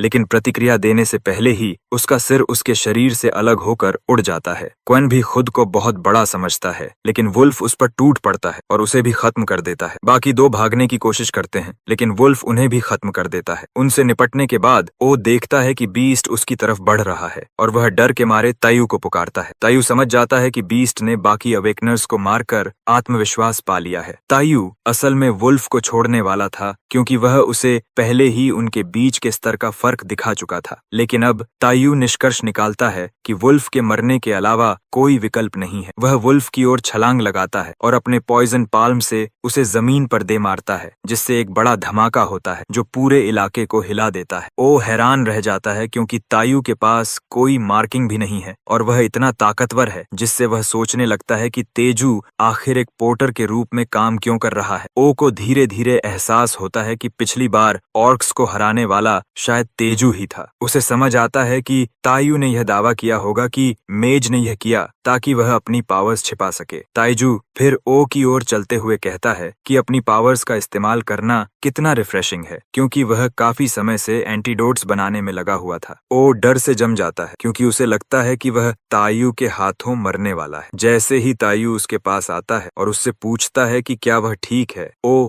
घुटनों के बल गिर जाता है और अपनी जान की भीख मांगने लगता है। तेजू घबराहट में हंसता है और ओ से कहता है कि उसे मारने का उसका कोई इरादा नहीं है। हैरान हो जाता है कि तायू उसे मारना नहीं चाहता और तेजू उसे उठने के लिए कहता है। उससे पूछता है कि कहीं उसे चोट तो नहीं लगी और ओ उसे भरोसा दिलाता है कि वह ठीक है। ताइजू उससे कहता है कि उसे उससे एक फेवर चाहिए और ओ कहता है कि वह जो कहेगा वह करेगा। चू बताना शुरू करता है कि ओ ने अभी क्या देखा, लेकिन ओ बीच में ही बोल पड़ता है कि उसने कुछ नहीं देखा क्योंकि वह लीगली ब्लाइंड है। ताइजू खुश होता है कि ओ सहयोग कर रहा है और वह सुझाव देता है कि वे पहाड़ से नीचे लौट जाएं। जाते समय तेजू सोचता है कि इन बॉडीज को मैजिकल बीस्ट्स खा जाएंगे जैसे माउंट सियरक में होता है। हालांकि उसने उन्हें सीधे नहीं मारा बल्कि उनकी मौत की ओर धकेला। फिर भी तेजू को जरा भी गिल्ट महसूस नहीं होता। असल में उसकी दोनों पर्सनैलिटीज को इन कचरे जैसे लोगों की मौत पर कोई पछतावा नहीं है। तायू तैयार है किसी भी ऐसे इंसान को मारने के के लिए जो खुद बचने के लिए कमजोरों को ढाल की तरह इस्तेमाल करता है, क्योंकि वे स्कमबैग्स हैं, बिल्कुल जूड क्लैन की तरह। बाद में गुरी कैसल के अंदर, जहां वाईजे फार्मेसी का हेडक्वार्टर्स है, कुछ महत्वपूर्ण लोग मीटिंग रूम में बैठक कर रहे हैं। वे गुस्से में हैं क्योंकि बेक द्वारा एंटीडोट बेचना शुरू करने के बाद कोई भी उनके ड्रग स्टोर पर नहीं आ रहा। सेप्योंग ड्रग स्टोर के प्रेसिडेंट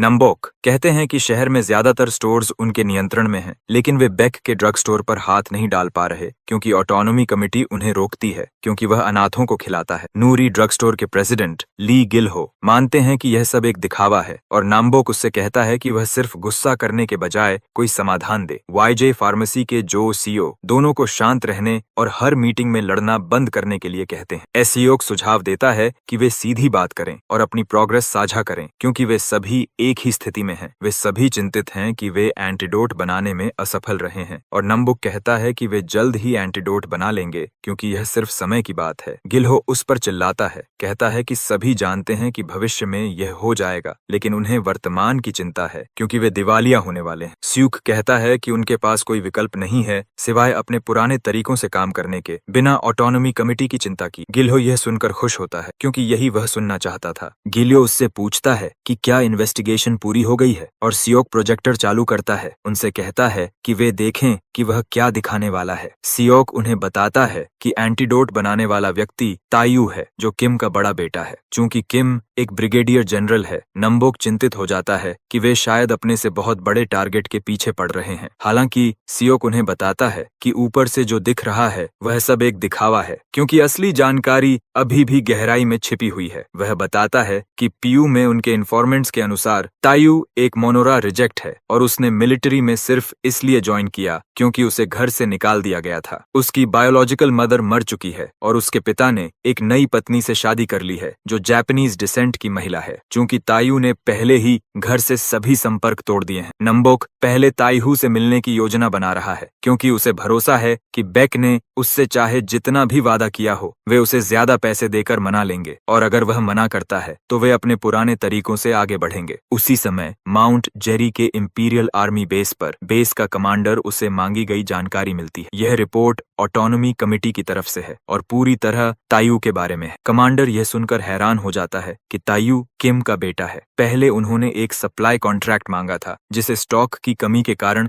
रिजेक्ट कर दिया गया था। एम्परर के वर्डिक्ट की वजह से वे गुरी में भी दखल नहीं दे सकते थे, इसलिए उन्होंने हार मान ली थी। लेकिन अब यह एक नया मौका देता है और चूंकि तायू किम का बेटा है, कमांडर को लगता है कि अब चीजें आसानी से हो सकती हैं। असल में वह माउंट जेरी पर एक बड़े स्केल की सब्जुगेशन शुरू करना चाहता है, अगर वे एंटीडोट हासिल कर लें ताकि पहाड़ की मैजिकल बीस्ट वेव को रोका जा सके। चूंकि वे अभी भी पिता और पुत्र हैं और उन्होंने एक दूसरे को पूरी तरह त्यागा नहीं है, कमांडर को यकीन है कि सप्लाई हासिल करना लगभग तय है। पता चलता है कि यह कमांडर जिन हंग है और वह एक मास्टर रैंक अवेकनर भी है जो मिलिट्री में लेफ्टिनेंट जनरल है। वह तुरंत अपने असिस्टेंट से कहता है कि पीयू से संपर्क करे क्योंकि वह ब्रिगेडियर जनरल किम से बात करना चाहता है। कुछ ही देर बाद किम को लेफ्टिनेंट जनरल का कॉल आता है जो उसके बेटे के एंटीडोट प्रोडक्शन के बारे में है, और उस समय उसकी पत्नी भी कमरे में मौजूद होती है। होंडा तुरंत बोलना शुरू कर देती है कि तायू अब एक अच्छा लड़का बन गया है और वह सुझाव देती है कि वे तुरंत गुरी जाने के लिए टिकट्स ले लें। वह कहती है कि तायू के पास सोशल एक्सपीरियंस कम है और उसके पास काफी पैसा है, इसलिए वह स्कैम का शिकार हो सकता है। लेकिन किम उससे कहता है कि तायू को अकेला छोड़ दे। होंडा यह सुनकर हैरान हो जाती है और किम दोबारा कहता है कि तायू को उनके फैमिली रजिस्टर से हटा दिया गया है, इसलिए वह अब उनके घर का हिस्सा नहीं है। होंडा इससे असहमत होती है और कहती है कि फैमिली रजिस्टर है क्योंकि स्वर्ग द्वारा दिए गए रिश्ते को आसानी से तोड़ा नहीं जा सकता, जिसका मतलब है कि उन्हें अभी भी उसकी मदद करनी चाहिए। किम बार बार यही बात कहकर थक चुका है और वह होंडा से कहता है कि अगर उसके ठंडे दिल में थोड़ी भी इंसानियत बची है तो तायू को उसके हाल पर छोड़ दे। होंडा यह सुनकर चौंक जाती है और सोचने लगती है कि क्या किम को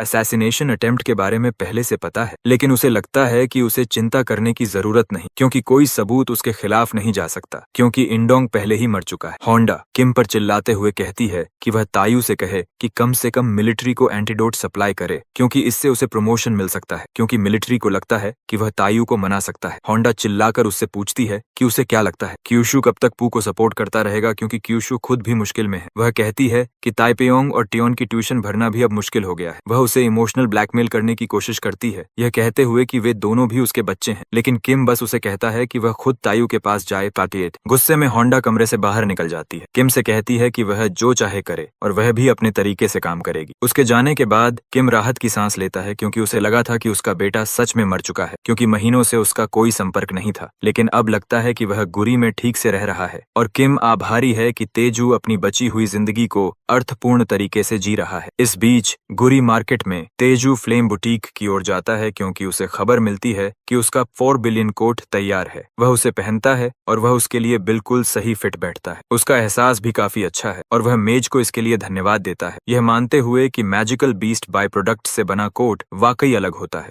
वह जोड़ता है कि यह हल्का है, लेकिन फिर भी इसमें हाई डिफेंस और टेम्परेचर कंट्रोल फंक्शंस मौजूद हैं। तीजू मेज को धन्यवाद देता है कि उसने इसे ग्रे रंग में डाई किया ताकि यह ज्यादा फ्लैशी न लगे। जैसे यह काफी नहीं था, तीजू उस स्पेस की मात्रा से भी हैरान हो जाता है जो मेज ने कोट के अंदर बना दी है। मेज मानती है कि उसने इसे ऑल्टर करते समय इसके बारे में सोचा था, लेकिन जब उसने देखा कि वह कितने वेपन्स लेकर चलता है तो उसे समझ आ गया कि वह स्टेल्थ लाइन का वेकेंड है। तायू घबराहट में हंसते हुए कहता है कि हाँ, क्योंकि उसके पास कोई और एक्सप्लेनेशन नहीं है। तायू फिर मेज से कहता है कि वह कोट मुफ्त में स्वीकार नहीं कर सकता और कीमत जानना चाहता है, लेकिन मेज मना कर देती है, यह कहते हुए कि यह उसकी जान की कीमत है, इसलिए उसे कोई आपत्ति नहीं है। तेजू कहता है कि उसे पूरा यकीन है कि इससे उसे मुश्किल स्थिति में डाल दिया गया है क्योंकि वह उसे वह चीज दे रही है जो किसी और ने रिजर्व की थी। मेज उसे भरोसा दिलाती है कि उसे चिंता करने की जरूरत नहीं है क्योंकि उसने बाद में योनी को एक और आइटम भेज दिया है। चूंकि वह पेमेंट लेने से मना कर रही है, तायू दुकान के एक हिस्से की ओर मुड़ता है और मेज से कहता है कि उसे वहां की सारी चीजें दे दे। वह बताता है कि यह ऑर्फनेज के बच्चों के लिए गिफ्ट होगा और इससे मेज की सेल्स भी बढ़ेंगी, यानी यह एक विन विन सिचुएशन है। यह देखकर कि वह कितना इंसिस्ट कर रहा है, वह मान जाती है और तेजू से कहती है कि उसे थोड़ा समय दे ताकि वह सब कुछ पैक कर सके। जैसे ही वह अंदर जाती है, वह सोचती है कि तायू कितना अच्छा इंसान है। तभी सियोक दुकान में प्रवेश करता है और तायू से कहता है कि वह उसे ढूंढ रहा था। वह अपना परिचय देता है और अपना बिजनेस कार्ड तायू को देता है, लेकिन तायू उसे साफ नापसंदगी के साथ ठुकरा देता है। सूक सोचता है कि तायू इस अचानक मुलाकात से असहज है और तेजू खुश होता है कि वह यह समझ गया। वह उससे पूछता है कि उसे क्या चाहिए और उसने उसका लोकेशन कैसे ढूंढा। सियोक शहर में अपनी पहुंच का घमंड करते हुए कहता है कि एसोसिएशन फार्मेसी से कुछ भी छिपा नहीं है। वह तायू से कहता है कि वह घुमा फिराकर बात नहीं करेगा और सीधा कहता है कि वह मॉस्किटो पॉइजन एंटीडोट की सप्लाई अपने ग्रुप के लिए भी चाहता है। तायू मुस्कुराते हुए पूछता है कि क्या वह फेवर मांग रहा है या उसे धमका रहा है। शूल जवाब देता है कि फिलहाल यह फेवर है और तायू कहता है कि उसे इसमें कोई दिलचस्पी नहीं है। शुक आगे कहता है कि वह कैंसिलेशन फी खुद देगा और बेक द्वारा दी गई कीमत से 3 गुना ज्यादा देगा। ताइजू फिर भी मना कर देता है और कहता है कि वह बेईमान इंसान नहीं है। शुक हार मानने को तैयार नहीं होता और तेजू से कहता है कि वह फॉर्मूला 5 बिलियन में बेच दे, लेकिन तेजू उससे पूछता है कि अगर वह उसकी जगह होता तो क्या वह इतना कम दाम पर फॉर्मूला बेचता। शुक गुस्से में आ जाता है और तेजू से कहता है कि इस वजह से उसे गुरी में मुश्किलों का सामना करना पड़ सकता है, लेकिन तेजू उसे बता देता है कि उसे चिंता करने की जरूरत नहीं क्योंकि वह खुद अपना ख्याल रख सकता है। जब तक मेज वापस आती है, सियोक जा चुका होता है और वह हैरान होती है क्योंकि उसे लगा था कि वहाँ कोई और भी था। तायू उसे बताता है कि चिंता की बात नहीं है क्योंकि वह सिर्फ एक पेडलर था और उसे भगा दिया गया है। इस बीच सियोक अपने एसोसिएट को कॉल करता है और कहता है कि अब ऑपरेशन शुरू करने का समय आ गया है और उन्हें हमेशा की तरह काम करना चाहिए। बाद में शहर के बाहरी इलाके में जहां तेजू का मैंशन बन रहा है, तेजू गिफ्ट बैग्स लेकर पहुंचता है और बेक उससे पूछता है कि वह क्या लाया है। तेजू बताता है कि बेक हमेशा उसकी मदद करता है, इसलिए उसने बच्चों के लिए कुछ कपड़े खरीदे हैं। बेक यह सुनकर भावुक हो जाता है और तेजू को कसकर गले लगा लेता है। उसे एक उज्ज्वल रोशनी कहता है। वह उसे भरोसा दिलाता है कि वह इस एहसान को कभी नहीं भूलेगा और आगे और भी मदद करेगा। ताइजू खुश होता है कि उसे यह पसंद आया और वह बेक को बिल्डिंग खरीदने और कंस्ट्रक्शन में मदद करने के लिए धन्यवाद देता है। तायू फिर बेक से कहता है कि वह शायद उसकी पहले की पेशकश को स्वीकार कर ले। बेक हैरान हो जाता है कि तायू ने आखिरकार फैसला कर लिया और बताता है कि शी उसी दिन उससे मिलने आया था। वह कहता है कि उस मुलाकात ने उसे यकीन दिला दिया और बेक चिंतित हो जाता है जब वह सुनता है कि वह सियोक से मिला था। वह पूछता है कि कहीं उसने उसे नुकसान तो नहीं पहुंचाया, लेकिन तायू उसे भरोसा दिलाता है कि वह ठीक है, क्योंकि उस आदमी ने सिर्फ थोड़ा सा धमकाया था। हालांकि इससे उसे सिर्फ यह याद आता है कि बिना पावर वाले लोगों के साथ कैसा व्यवहार किया जा रहा है। इसी वजह से वह तय करता है कि वह बेक के सुझाव के अनुसार एक फार्मास्यूटिकल कंपनी स्थापित करेगा और वह चाहता है कि बेक उसकी मदद करता रहे। बेक इसके लिए तैयार हो जाता है और तायू उससे कंस्ट्रक्शन जल्दी खत्म करने के लिए कहता है, यह बताते हुए कि वह कुछ समय के लिए दूर रहने वाला है। वह कहता है कि वह तब तक बाहर रहेगा जब तक कंपनी स्थापित नहीं हो जाती, क्योंकि वह कुछ नए ड्रग्स डेवलप करने की कोशिश कर रहा है। Chaos formless poison spirit art की बात करें तो यह टांग द्वारा बनाई गई एक एक्सक्लूसिव मार्शल आर्ट है। यह क्लैन की basic mental cultivation method, 5 elements, ची कल्टीवेशन और विभिन्न मार्शल आर्ट्स से मिली एनलाइटनमेंट को मिलाकर बनाई गई है और इसमें कुल 10 स्टार्स होते हैं। पहला से दूसरा स्टार पॉइजन एसेंस क्रिएशन है, तीसरा से चौथा स्टार एंटीडोट प्रोडक्शन है, 5वां से 6ठा स्टार पॉइजन एनर्जी एमिशन है, 7वां से 9वां star poison physique, sword energy projection और हिडन वेपन रिकवरी है, जबकि 10वां स्टार पॉइजन स्पिरिट मैनिफेस्टेशन है। 10वें स्टार के बाद पॉइजन स्पिरिट को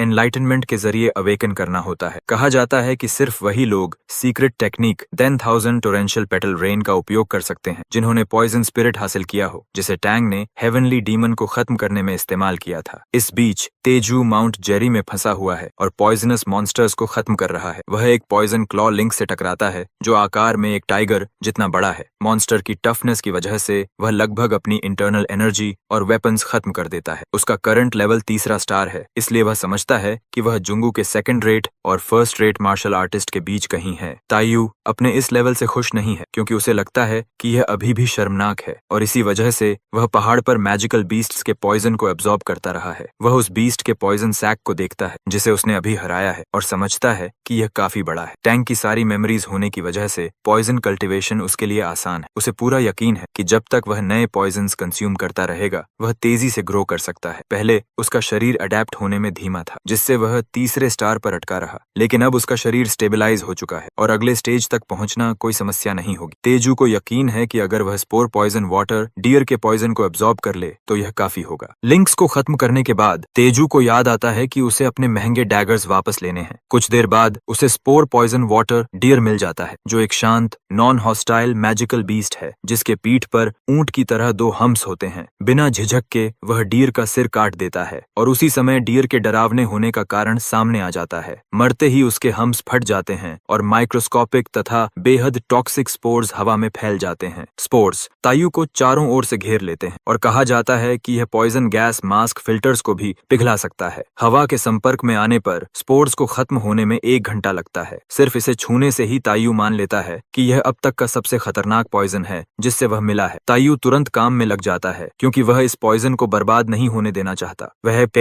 पॉइजन एनर्जी को कंडेंस करने पर ध्यान देता है ताकि उसे अपने शरीर में अब्सॉर्ब कर सके और पॉइजन स्पिरिट आर्ट का उपयोग करके उसे इंटरनल एनर्जी में बदल सके। उसे पता है कि ऐसा करने से वह सीधे 4थे स्टार तक पहुंच जाएगा। घंटों बाद भी वह पॉइजन अब्सॉर्ब करने के बाद अपना ची सर्कुलेट करता रहता है, क्योंकि पॉइजन की मात्रा इतनी ज्यादा थी कि उसे इंटरनल एनर्जी में बदलना मुश्किल हो रहा था। इससे उसे लगता है कि शायद वह लालची हो गया, लेकिन वह चिंतित नहीं है क्योंकि वह पॉइजन की प्रॉपर्टीज समझ चुका है, जिससे उसका एंटीडोट बनाना आसान हो जाएगा। इसके अलावा उसे यकीन है कि अर्थ पर मार्शल वर्ल्ड की तुलना में ज्यादा विविध पॉइजन्स हैं। इस एडवांटेज का उपयोग करके वह बहुत तेजी से मजबूत बनने की योजना बनाता है, क्योंकि वह फिर कभी पहले की तरह कमजोर नहीं रहना चाहता। कई घंटों की इंटेंस ची सर्कुलेशन के बाद वह आखिरकार 4थे स्टार तक पहुंच जाता है और वह अपने शरीर में उभरती हुई एनर्जी को महसूस कर सकता है। ताइजू उठता है और समझता है कि वह काफी समय से पहाड़ पर था। हालांकि यह बेकार नहीं गया, क्योंकि वह जल्दी ही 4थे स्टार तक पहुंच गया और साथ ही spore poison water deer antidote के इंग्रेडिएंट्स भी हासिल कर लिए। वह तय करता है कि अब वापस लौटने का समय है और उसे याद आता है कि वाईजे फार्मेसी की वजह से चीजें हाथ से निकल गई होंगी। कुछ ही देर बाद वह ड्रग स्टोर लौटता है और दुकान को लगभग खाली पाता है। वह सोचता है कि बिजनेस काफी अच्छा चल रहा होगा। बेक खुश होता है कि वह 2 हफ्तों बाद वापस आया, क्योंकि वह चिंतित था कि कुछ हो गया होगा, क्योंकि वह उसे फोन से संपर्क नहीं कर पा रहा था। तायू बताता है कि उसका फोन बंद था क्योंकि वह ट्रेनिंग कर रहा था और साथ ही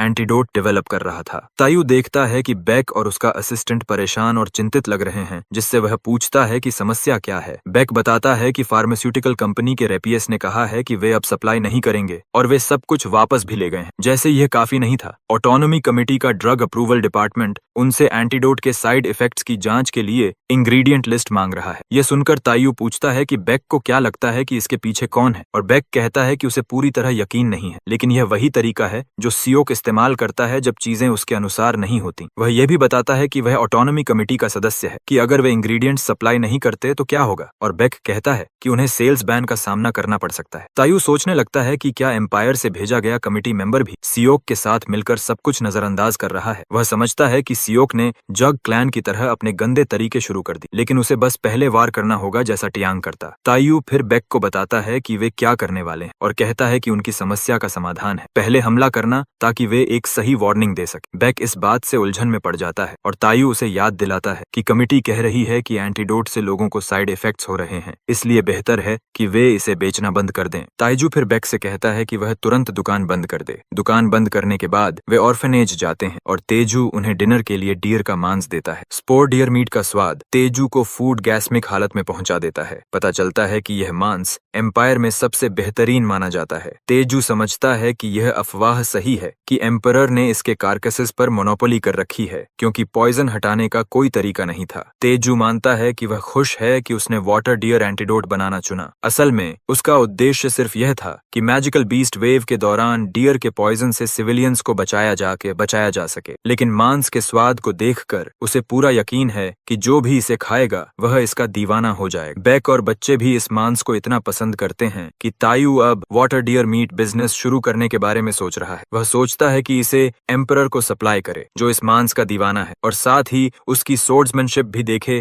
क्योंकि अफवाह है कि वह ग्रैंड मास्टर लेवल पर है। खाना खत्म होने के बाद बेक तायू को इतना अच्छा मांस देने के लिए धन्यवाद देता है। वह यह कहते हुए हैरान होता है कि नया एंटीडोट उस खतरनाक वाटर डियर के लिए है, और मानता है कि तेजू कमाल का है, लेकिन वह फार्मेसी के बंद होने को लेकर चिंतित है। तेजू उसे भरोसा करने और इंतजार करने के लिए कहता है। वह देखना चाहता है कि आखिर कौन एंटीडोट न बेचने के फैसले पर पछताएगा। 5 दिन बाद पार्क बेक के ड्रग स्टोर पर आता है और यह देखकर हैरान रह जाता है कि दुकान अभी भी बंद है। पार्क चिंतित हो जाता है, क्योंकि उसके पास एंटीडोट की सिर्फ कुछ बॉटल्स बची हैं और उसके बिना वह हंटिंग पर नहीं जा सकता। कुछ अवेकनर्स भी आते हैं और उन्हें लगता है कि जो रूमर फैल रहा है वह सच हो सकता है। रूमर ये है कि एंटीडोट लेने के बाद लोग बीमार हो जाते हैं, इसलिए ऑटोनॉमी कमेटी ने फॉर्मूला को पब्लिक करने की मांग की, लेकिन बेक दबाव नहीं झेल पाया और दुकान बंद कर दी। पार्क इन बेवकूफी भरी अफवाहों पर यकीन नहीं कर पाता, क्योंकि वह खुद इसका जीता जागता सबूत है कि उसने बेक की सारी दवाइयां ली हैं और उसे कुछ नहीं हुआ। अचानक वे एक जबरदस्त प्रेजेंस महसूस करते हैं और पता चलता है कि वह यंग हॉक है। पार्क हैरान हो जाता है कि विजिलेंटी ग्रुप का कैप्टन यहाँ है, जिससे वह सोचने लगता है कि क्या उसका YJ फार्मेसी से कोई संबंध है। जंग हॉक वहाँ खड़े अवेकनर्स से कहता है कि ड्रग स्टोर बंद करने का फैसला कमेटी ने लिया है और जब तक फॉर्मूला एनालिसिस पूरा नहीं हो जाता यह जारी रहेगा। जोंग हॉक अवेकनर्स से कहता है कि वे वहाँ से हट जाएं, क्योंकि वह उन्हें वहाँ घूमते हुए नहीं देखना चाहता। पार्क उससे बहस करता है और कहता है कि यह सब बेवकूफी है, क्योंकि वह क्लिनिकल ट्रायल्स का हिस्सा था और उसे कुछ नहीं हुआ। पार्क पूछता है कि वे बिना एंटीडोट के हंटिंग कैसे करेंगे। वह जानना चाहता है कि क्या वे फिर से इंसेक्ट प्रूफ सूट्स पहनने वाले हैं। बाकी अवेकनर्स भी उसका साथ देते हैं और जोंग हॉक से कहते हैं कि वे पुराने दिनों में वापस नहीं जाना चाहते। वे मांग करते हैं कि कमेटी बेक को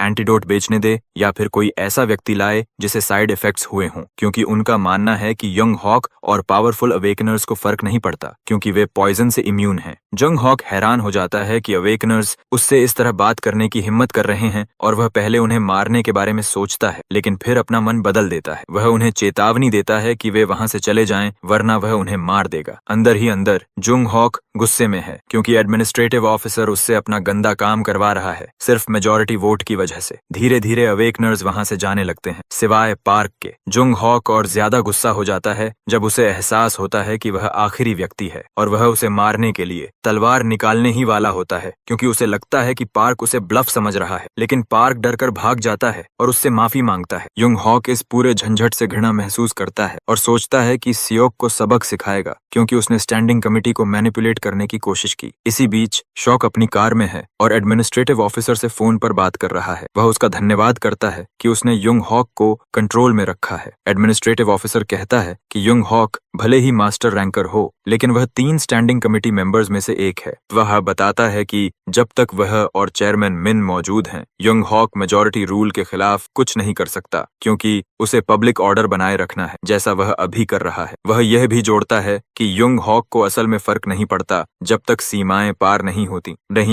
क्योंकि उसे सिर्फ शहर की चिंता है। सियोक कहता है कि अगर वे यंग हॉक को रास्ते से हटा दें तो सब कुछ आसानी से हो जाएगा। वह एडमिनिस्ट्रेटिव ऑफिसर को भरोसा दिलाता है कि अगले फेज में वह उसे रिवॉर्ड देगा और कहता है कि बेक 1 हफ्ते से ज्यादा टिक नहीं पाएगा जब तक अचानक उसे बहुत सारा पैसा न मिल जाए। इस बीच तायू जनरल ह्योंग के साथ मीटिंग में है और वह जनरल को बताता है कि वह उसके डिफेंस कोर्प्स को 1 मिलियन बॉटल्स सप्लाई करेगा। वह कहता है कि कीमत 50,000 प्रति बॉटल ही रहेगी। यह सुनते ही ह्योंग का चेहरा ठंडा पड़ जाता है और तायू सोचने लगता है कि क्या गलत हो गया। उसे लगता है कि शायद जनरल इस बात से नाराज है कि वह मिलिट्री को भी रेगुलर प्राइस पर एंटीडोट दे रहा है, लेकिन ह्योंग का असिस्टेंट बताता है कि कमांडर एक्चुअली अच्छे मूड में है। तभी ह्योंग तायू से पूछता है कि क्या उसे यह इतना सस्ता बेचना जरूरी है, और तायू यह सुनकर हैरान हो जाता है कि यह कीमत सस्ती मानी जा रही है। ह्योंग अपने असिस्टेंट से पूछता है कि क्या वे रिजर्व फंड से 50 बिलियन हुआन निकाल सकते हैं, और वह हाँ कहता है। ह्योंग तुरंत कहता है कि उसका आधा अमाउंट एडवांस पेमेंट के रूप में जमा कर दिया जाए। तभी ताइजू कहता है कि उसके पास एक और प्रोडक्ट भी है, और ह्योंग हैरान हो जाता है कि वह सिर्फ मॉस्किटो एंटीडोट ही नहीं बेच रहा। तेजू बताता है कि वह जल्द ही अपनी कंपनी शुरू करने वाला है, इसलिए उसने हाल ही में एक और मेडिसिन डेवलप की है। वह डियर मीट निकालता है और ह्योंग से कहता है कि वह इसका स्वाद ले। ह्योंग मान लेता है कि यह साधारण मांस है और वह कहता है कि वह इसे नहीं खाना चाहता क्योंकि वह अपनी हेल्थ का ध्यान रख रहा है। तेजू उसे कहता है कि वह इसे एम्परर को पेश करे क्योंकि वह इसे जरूर पसंद करेगा, क्योंकि यह स्पोर पॉइजन वाटर डियर का मांस है। यह सुनकर ह्योंग और उसका असिस्टेंट दोनों हैरान रह जाते हैं, क्योंकि कहा जाता है कि इस मांस का स्वाद स्वर्ग जैसा होता है और इसका रस फव्वारे की तरह निकलता है। ह्योंग तायू की तारीफ करता है और तुरंत उससे पूछता है कि क्या वह फिर से मिलिट्री में शामिल होना चाहेगा, क्योंकि उन्हें उसके जैसे लोगों की जरूरत है। लेकिन तायू के चेहरे से ही साफ दिखता है कि उसे इसमें कोई दिलचस्पी नहीं है। ताइहू से मीटिंग के बाद ह्योंग अपने ऑफिस की खिड़की के पास खड़ा होकर अपने सफर के बारे में सोचता है। वह बताता है कि उसका काम बॉर्डर जोन पर मैजिकल बीस्ट वेव्स को कंट्रोल करना और पॉपुलेशन को संतुलित रखना है। शुरुआत में वह कमांडर बनने से खुश नहीं था, क्योंकि अगर वह बीस्ट्स को रोकता तो यह सामान्य माना जाता, लेकिन अगर असफल होता तो सारी जिम्मेदारी उसी पर आती। लेकिन कुछ समय बाद उसे एक मौका मिला। वह अपने असिस्टेंट से वाटर डियर एंटीडोट के बारे में पूछता है और असिस्टेंट बताता है कि सब कुछ उसके निर्देश के अनुसार हो चुका है। असिस्टेंट बताता है कि जैसा उन्होंने सोचा था वैसा ही हुआ, क्योंकि उन्होंने उनके साथ डील इसलिए की क्योंकि उनका सियोक की फार्मेसी एसोसिएशन से टकराव चल रहा है। असिस्टेंट यह भी बताता है कि न्यूज़पेपर का काम भी पूरा हो गया है और मिलिट्री द्वारा एंटीडोट डील और वाटर डियर हंट की खबर अगले दिन जारी होगी। ह्योंग अपने असिस्टेंट से खुश होता है और उसे तायू पर नजर रखने और जरूरत पड़ने पर उसकी मदद करने को कहता है। फिर ह्योंग अपने असिस्टेंट का धन्यवाद करता है और वह राहत की सांस लेता है, क्योंकि उसके मास्टर ने आखिरकार उसकी मेहनत को पहचाना। अचानक ह्योंग उसे पकड़कर गले लगा लेता है और कहता है कि अब समय है इस मौके का इस्तेमाल करके इंपीरियल फैमिली तक पहुंचने का। असिस्टेंट उसे भरोसा दिलाता है कि वह उस पर विश्वास करता है और उसका साथ देगा। उनकी खुशी की आवाज इतनी तेज होती है कि बिल्डिंग तक हिल जाती है और बाकी लोग डर जाते हैं। बाद में बेक और तायू उसके घर पर मिलते हैं और बेक बताता है कि कंपनी जल्द ही स्थापित हो जाएगी और अब बस नाम चुनना बाकी है। तायू बेक का धन्यवाद करता है और मिलिट्री डील के सफल होने पर राहत महसूस करता है। वह खुश है कि हंग ने उनके लिए रास्ता आसान कर दी, उनके कॉन्ट्रैक्ट और नए ड्रग की खबर लीक करके। तायू समझता है कि वह बिना वजह कमांडर नहीं बना है। तायू बेक से कहता है कि हालात अब उनके पक्ष में है। बेक ने मिलिट्री से मिले एडवांस से अपना लोन चुका दिया है और गुस्से में बैंक के सारे अकाउंट्स भी बंद कर दिए। तायू उसके काम से खुश होता है और उसे बाकी पैसे ऑर्फनेज के लिए इस्तेमाल करने को कहता है। फिर तायू बताता है कि वह अकेले कंपनी नहीं चला पाएगा और उसे एक भरोसेमंद पार्टनर चाहिए। वह बेक से पूछता है कि क्या वह उसका बिजनेस पार्टनर बनेगा। बेक हैरान हो जाता है और कहता है कि उसने सिर्फ एक छोटी फार्मेसी चलाई है, इसलिए वह ज्यादा मदद नहीं कर पाएगा। तेजू इससे असहमत होता है और कहता है कि उसे सिर्फ मेडिसिन बनाना आता है, बेचना नहीं। वह बेक से कहता है कि उसके बिना बिजनेस नहीं चल सकता। बेक यह सुनकर भावुक हो जाता है और उसकी कद्र से प्रभावित होता है। वह पार्टनर बनने के लिए मान जाता है, लेकिन कहता है कि हिस्सेदारी 9.1 होगी और बड़ा हिस्सा तेजू को मिलेगा। हालांकि तायू इससे सहमत नहीं होता और वह सुझाव देता है कि वे इसे 7-3 स्प्लिट करें। बेक इस पर मान जाता है, लेकिन तेजू को बताता है कि वह इसे खुद नहीं चलाएगा क्योंकि कोई और है जो इससे ज्यादा केपेबल है। पता चलता है कि वह व्यक्ति भी ऑर्फनेज में पला बढ़ा है और बेक बताता है कि तायू उससे पहले ही मिल चुका है। वह सो यन है और बेक कहता है कि वह उसके बच्चों में सबसे होशियार है। वह तायू से पूछता है कि क्या वह इसके लिए तैयार है ताकि वह उसे तुरंत बुला सके। अंदर ही अंदर तायू इस बात से प्रभावित होता है कि बेक ने सब कुछ कितनी अच्छी तरह संभाला है, क्योंकि उसने ऐसे बच्चों को बड़ा किया है जो अलग अलग प्रोफेशंस में समाज में आगे बढ़े हैं, जो उसकी असली ताकत है। तायू उसे भरोसा दिलाता है कि वह किसी भी केपेबल व्यक्ति के साथ काम करने के लिए तैयार है और दोनों हाथ मिलाकर डील पक्का करते हैं। तायू फिर बेक से कहता है कि उसे कंपनी का नाम सूझ गया है। वह बताता है कि नाम ताइहोंग बायो होगा, जो दोनों के नामों का कॉम्बिनेशन है। बेक इस नाम से खुश होता है और कहता है कि वह इसे तुरंत रजिस्टर कराएगा। इसके अलावा बेक बताता है कि उसने ऑर्फनेज में पले कुछ अवेकेंड लोगों को बुलाया है ताकि वे तायू की बॉडीगार्ड्स के रूप में रक्षा कर सकें। तायू उससे पूछता है कि उसने ऐसा क्यों किया और वह बताता है कि सियोक फोर्स का इस्तेमाल कर सकता है, इसलिए वह सुरक्षा चाहता है। तायू उसे भरोसा दिलाता है कि वह ठीक है और सुझाव देता है कि वे लोग ऑर्फनेज की रक्षा करें। अंदर ही अंदर बेक सोचता है कि तायू किस चीज पर इतना भरोसा कर रहा है। चूंकि तायू के चेहरे पर कोई मार्किंग नहीं है, बेक मानता है कि वह अवेकेंड नहीं है और सोचता है कि शायद वह अपनी पुरानी मिलिट्री स्ट्रेंथ पर भरोसा कर रहा है। तायू उसके चेहरे पर चिंता देख लेता है और उससे पूछता है कि वह अब भी उस पर शक क्यों कर रहा है। बेक उसे भरोसा दिलाता है कि वह उस पर पूरा विश्वास करता है और कहता है कि उससे ज्यादा भरोसा वह किसी पर नहीं करता। तायू माहौल साफ करने के लिए कहता है कि वह उन अवेकेंड लोगों को बुलाए जो उसके बॉडीगार्ड्स बनने वाले हैं, क्योंकि वह अपनी एबिलिटीज दिखाना चाहता है और साथ ही स्पोर पॉइजन एंटीडोट को टेस्ट करना चाहता है। मुस्कुराते हुए तायू कहता है कि वह उनके कुछ ही देर बाद तायू और ग्रुप माउंट जेरी पहुंचते हैं और ग्रुप का लीडर बेक चांगहुन तायू के शानदार 4 बिलियन कोट को देखकर हैरान रह जाता है। चूंकि तायू आगे चल रहा होता है, वह उसकी पीठ थपथपाता है और कहता है कि उसे आगे चलने देना चाहिए, क्योंकि मैजिकल बीस्ट्स कभी भी आ सकते हैं। लेकिन तायू सख्ती से उसे बॉस न कहकर ब्रदर कहने को कहता है। चंगुन मान जाता है और फिर से उसे पीछे रहने को कहता है, क्योंकि उन्हें उसकी रक्षा करनी है। तायू चुप रहता है और वह माफी मांगता है अगर उसने कुछ गलत कहा हो, लेकिन तायू कहता है कि माफी की जरूरत नहीं है, क्योंकि वह इसका आदी है, क्योंकि वह अवेकेंड नहीं है। वह कहता है कि वे इस बारे में बाद में बात करेंगे जब वे लर्किंग डेंजर को खत्म कर लेंगे। चांग हुन समझ नहीं पाता कि वह क्या कह रहा है। तभी वह ऊपर देखता है और स्टॉर्म वीजल्स को उनकी ओर मधुमक्खियों की तरह झपटते देखता है। जैसे ही स्क्वाड घबरा जाता है, तेजू अपनी अंडर पॉकेट से 2 सेट्स ऑफ थ्रोएबल्स निकालता है और उन्हें मॉन्स्टर्स पर फेंक देता है। एक ही स्वीप में तेजू उन मॉन्स्टर्स को खत्म कर देता है, जिससे चांग हैरान रह जाता है, क्योंकि वह खुद यूजर रैंक होते हुए भी उन्हें इतनी आसानी से छू नहीं सकता। ताइजू इससे प्रभावित नहीं होता, क्योंकि उसने विलो लीफ फ्लाइंग डैगर्स का उपयोग किए बिना ही उन्हें खत्म कर दिया। उसने सिर्फ anti personal hidden weapons, needles और आयरन पैलेट्स का इस्तेमाल किया। लेकिन समस्या ये है कि 200 से ज्यादा हिडन वेपन्स वापस नहीं मिल सकते। उनकी कीमत ज्यादा होने के कारण तायू हमेशा चाहता है कि वह पॉइजन आर्ट के 7th स्टार तक पहुंच जाए, ताकि वह आसानी से उन्हें वापस ला सके। चोंगसुंग उससे पूछता है कि क्या वह मास्टर रैंकर है, क्योंकि सिर्फ वही अपने मार्किंग्स छुपा सकते हैं। तायू उसे भरोसा दिलाता है कि वह अवेकनर भी नहीं है, लेकिन कहता है कि अब से वह ही लीड करेगा। चोंग उसे रोकने की कोशिश करता है, अपने पिता की बात याद दिलाता है, लेकिन जल्दी ही पीछे हट जाता है, क्योंकि उसने देख लिया है कि तेजू क्या कर सकता है। कुछ ही देर बाद उन्हें एक वाटर डियर मिलता है और चंगुन तेजू से पूछता है कि वह क्या करने वाला है। तेजू उसे बताता है कि डियर को भरोसा है कि लोग उसके पॉइजन की वजह से उसका शिकार नहीं करेंगे, लेकिन वह अब अवेकन होने वाला है। वह ग्रुप को मेडिसिन इस्तेमाल करने के लिए कहता है और चांगुन हिचकिचाता है, क्योंकि उसे यकीन नहीं होता कि यह काम करेगा, लेकिन वह अपने डर को पार कर लेता है जब उसे एहसास होता है कि वह अपने पिता की तरह ही उसी स्थिति में है। इसीलिए उसे तायू पर उसी तरह भरोसा करना होगा जैसे उसके पिता ने किया था। चूंकि तायू ने एंटीडोट बनाया है और अपनी ताकत भी दिखाई है, वह मानता है कि उन्हें भी खुद को साबित करना होगा। चोंगुन एंटीडोट पी लेता है और तायू से कहता है कि वह पहला हमला करेगा। वह अपना हथियार निकालता है और डियर के चेहरे पर हैरानी छा जाती है, क्योंकि उसे उम्मीद नहीं थी कि कोई इतना मूर्ख होगा जो उस पर हमला करे। चांग उसकी सोच को गलत साबित करता है जब वह उसकी ओर झपटता है। डियर अपना आखिरी हथियार इस्तेमाल करता है और जोर से चीखता है। उसकी आवाज इतनी तेज होती है कि तायू और चोंग को छोड़कर बाकी सबको अपने कान बंद करने पड़ते हैं। चंगुन अपनी कटिंग स्किल का इस्तेमाल करता है और डियर का सिर काट देता है। जैसे ही वह ऐसा करता है, डियर की पीठ के हम्प्स फट जाते हैं और स्पोर्स हवा में फैल जाते हैं। टीम घबरा जाती है और अंदर ही अंदर तेजू भी चिंतित हो जाता है। लेकिन वह राहत की सांस लेता है जब उसे पता चलता है कि एंटीडोट सच में काम कर रहा है। इसके अलावा वह चंगून की हिम्मत से भी प्रभावित होता है और बाकी टीम भी एंटीडोट की तारीफ करने लगती है क्योंकि वे बिना किसी डर के स्पोर्स के बीच खड़े हैं। तेजू चोंगसुंग से पूछता है कि क्या अब वह उस पर भरोसा करता है क्योंकि एंटीडोट के साथ डियर से लड़ना आसान है। चोंगसुंग और बाकी लोग उस पर भरोसा न करने के लिए माफी मांगते हैं और तायू कहता है कि वे हंटिंग जारी रखें क्योंकि अब कोई समस्या नहीं है। हालांकि वह उन्हें पहले डियर को काटने के लिए कहता है क्योंकि जब एंटीडोट फैल जाएगा तो वाटर डियर का शिकार इतना बढ़ जाएगा कि वे खत्म हो जाएंगे। इसी बीच न्यू सोल में सून एक बड़ी कंपनी में सबसे कम उम्र की मैनेजर्स में से एक के रूप में काम कर रही है। वह अपने काम में लगी होती है जब उसका बॉस उसके पिता के बारे में बात करने आता है। सून सोचती है कि वह उससे क्या चाहता है और उसका बॉस कहता है कि वह अपने सारे प्रोजेक्ट्स छोड़ दे क्योंकि उसे गुरी जाना है और उसके लिए एक काम करना है। वह उसे एक न्यूज आर्टिकल दिखाता है जो उसके पिता की स्टार्टअप फार्मास्यूटिकल कंपनी के बारे में है। सून यह सुनकर हैरान रह जाती है क्योंकि उसके पिता ने उसे इसके बारे में कुछ नहीं बताया था। उसका बॉस कहता है कि उसे उसकी परवाह नहीं है, बस वह चाहता है कि वह गुरी जाए। वह उसे कहता है कि वह अपने पिता के करीब रहे, एंटीडोट की जानकारी निकाले और फॉर्मूला हासिल करे। वह उसे धमकाता है, उसे याद दिलाता है कि वे असल में किसके लिए काम करते हैं और अगर वह यह काम ठीक से कर लेती है तो उसकी जिंदगी बदल सकती है। सून को यकीन नहीं होता कि उसका बॉस उससे अपने ही पिता को धोखा देने के लिए कह रहा है। तभी उसे अपने पिता का कॉल आता है। वह बॉस से कहती है कि उसे 1 मिनट दे ताकि वह अपने पिता से बात कर सके। उसका बॉस कहता है कि वह जल्दी करे ताकि वह फैसला ले सके। कॉल खत्म होने के बाद सून के चेहरे पर मुस्कान होती है। उसका बॉस पूछता है कि क्या उसने फैसला कर लिया है और सून गंभीर होकर कहती है कि हाँ। वह कहती है कि वह गुरी जाएगी और उसका बॉस खुश होने ही वाला होता है कि सून अपना वर्क कार्ड उसकी तरफ फेंक देती है और कहती है कि वह इस बेकार कंपनी को छोड़ रही है। वह उसे डांटते हुए निकल जाती है कि वह हमेशा लोगों को नीचा दिखाता है जबकि खुद छोटा है। जैसे ही वह बाहर जाती है उसका बॉस उस पर चिल्लाता है और पूछता है कि क्या उसे पता है कि वह कितना गलत फैसला ले रही है, लेकिन सून उसे नजरअंदाज कर देती है। जब तायू और बाकी लोग उसके बिल्डिंग पर लौटते हैं, तायू उन्हें आराम करने के लिए कहता है और कहता है कि बाकी काम वह संभाल लेगा। चोंगुन हिचकिचाता है क्योंकि उसके पिता ने उसे तायू की रक्षा करने के लिए कहा था, लेकिन तायू उससे पूछता है कि जो उसने आज देखा उसके बाद क्या उसे लगता है कि उसे सुरक्षा की जरूरत है। वह उसे ऑर्फनेज लौटने और बैक और बच्चों की रक्षा करने के लिए कहता है। चोंगुन तायू की बात मान जाता है और अपने सिबलिंग्स से कहता है कि वे सामान पैक करें ताकि वे ऑर्फनेज वापस जा सकें। अंदर ही अंदर तायू ज्यादा चिंतित नहीं है क्योंकि उसे लगता है कि ऑर्फनेज सुरक्षित रहेगा क्योंकि वह शहर में अकेला है और उसे छूना नागरिकों के गुस्से को भड़का देगा। फिर भी वह थोड़ा चिंतित है क्योंकि इस दुनिया में, खासकर गुरी में, बहुत से पागल लोग हैं। तायू जानता है कि उसे चोंगुन जैसे लोगों की जरूरत है क्योंकि जब कंपनी स्थापित हो जाएगी और वे एंटीडोट इंग्रेडिएंट्स प्रोसेस करने के लिए लोगों को हायर कर लेंगे तब उसे नए मेडिसिन डेवलप करने का समय मिलेगा। हालांकि उसका प्लान शहर में बस सेटल होने का था, लेकिन वह किसी बड़े मामले में फंस गया है। फिर भी तेजू इससे पूरी तरह नाराज नहीं है क्योंकि इन्हीं घटनाओं की वजह से वह अपना मैंशन खरीद सका। उसे अब भी अजीब लगता है कि उसका खुद का घर है। वह अपनी जिंदगी के बारे में सोचता है और समझता है कि अच्छे लोग उसकी सबसे बड़ी ब्लेसिंग है। वह अपने बेड पर लेटकर सोचता है कि गुरी अब उसके लिए एक मजबूत आधार बनने वाला है। इसी बीच कुछ बदमाश उसके मैंशन के बाहर पहुंचते हैं और उनका लीडर सिक होता है। शिक हैरान होता है कि तायू नया होते हुए भी मैंशन का मालिक है और उसका आदमी बताता है कि उसने एंटीडोट से पैसे कमाए हैं। शिक उस पर चिल्लाता है और कहता है कि वह बेवकूफ नहीं है, उसे यह पता है। वह कहता है कि अगर एसेकी का आदेश न होता तो वह तायू को खुद किडनैप कर लेता। वे लोग लॉक तोड़कर अंदर घुस जाते हैं और शिक उन्हें कहता है कि लिविंग रूम में पहुंचकर उससे बात न करें, बस सिरिंज उसकी गर्दन में लगा दें। उनकी योजना है कि ड्रग असर करते ही उसे चुपचाप ले जाएं। कुछ देर बाद वे तेजू के कमरे में पहुंचते हैं और उनमें से एक सिरिंज लगाने की कोशिश करता है, लेकिन तायू अचानक उसका हाथ पकड़ लेता है। वह कहता है कि वह सोच रहा था कि क्या उसे उन्हें ऐसा करने देना चाहिए। शिक अपने आदमी को चिल्लाकर कहता है कि सिरिंज लगा दे, लेकिन वह कहता है कि उसका हाथ हिल ही नहीं रहा। तभी तायू सिरिंज लेकर कहता है कि उसे शुरू से पता था कि वे वहां हैं। वह उनका मजाक उड़ाते हुए कहता है कि उसे नीडल से नफरत है क्योंकि वे दर्द देती हैं। उसकी कॉन्फिडेंस देखकर बदमाश समझ जाते हैं कि वे फंस चुके हैं। तायू पूछता है कि अगर वह ड्रग को पी ले तो क्या वह वैसे ही काम करेगा। शिक डर रहा होता है लेकिन गुस्से में चिल्लाता है। तभी तायू सिरिंज का लिक्विड पी लेता है जैसे वह जेली हो। स्वाद लेते ही वह समझ जाता है कि यह ड्रग्स हैं और शिक से पूछता है कि क्या उसके पास और हैं। असल में शहर में सिंडिकेट द्वारा ड्रग्स फैलाने की अफवाहें थीं और तायू समझ जाता है कि कोई बड़ा आदमी उन्हें सपोर्ट कर रहा है। ये ड्रग्स एक तरह का पॉइजन है और उसका शरीर उन्हें अब्सॉर्ब कर सकता है। टैंग के अनुभव के कारण वह इन्हें अपनी पॉइजन एसेंस बढ़ाने के लिए इस्तेमाल करता है। तायू बाकी बैड गाइज के ड्रग्स भी अब्सॉर्ब कर लेता है, जिससे शिक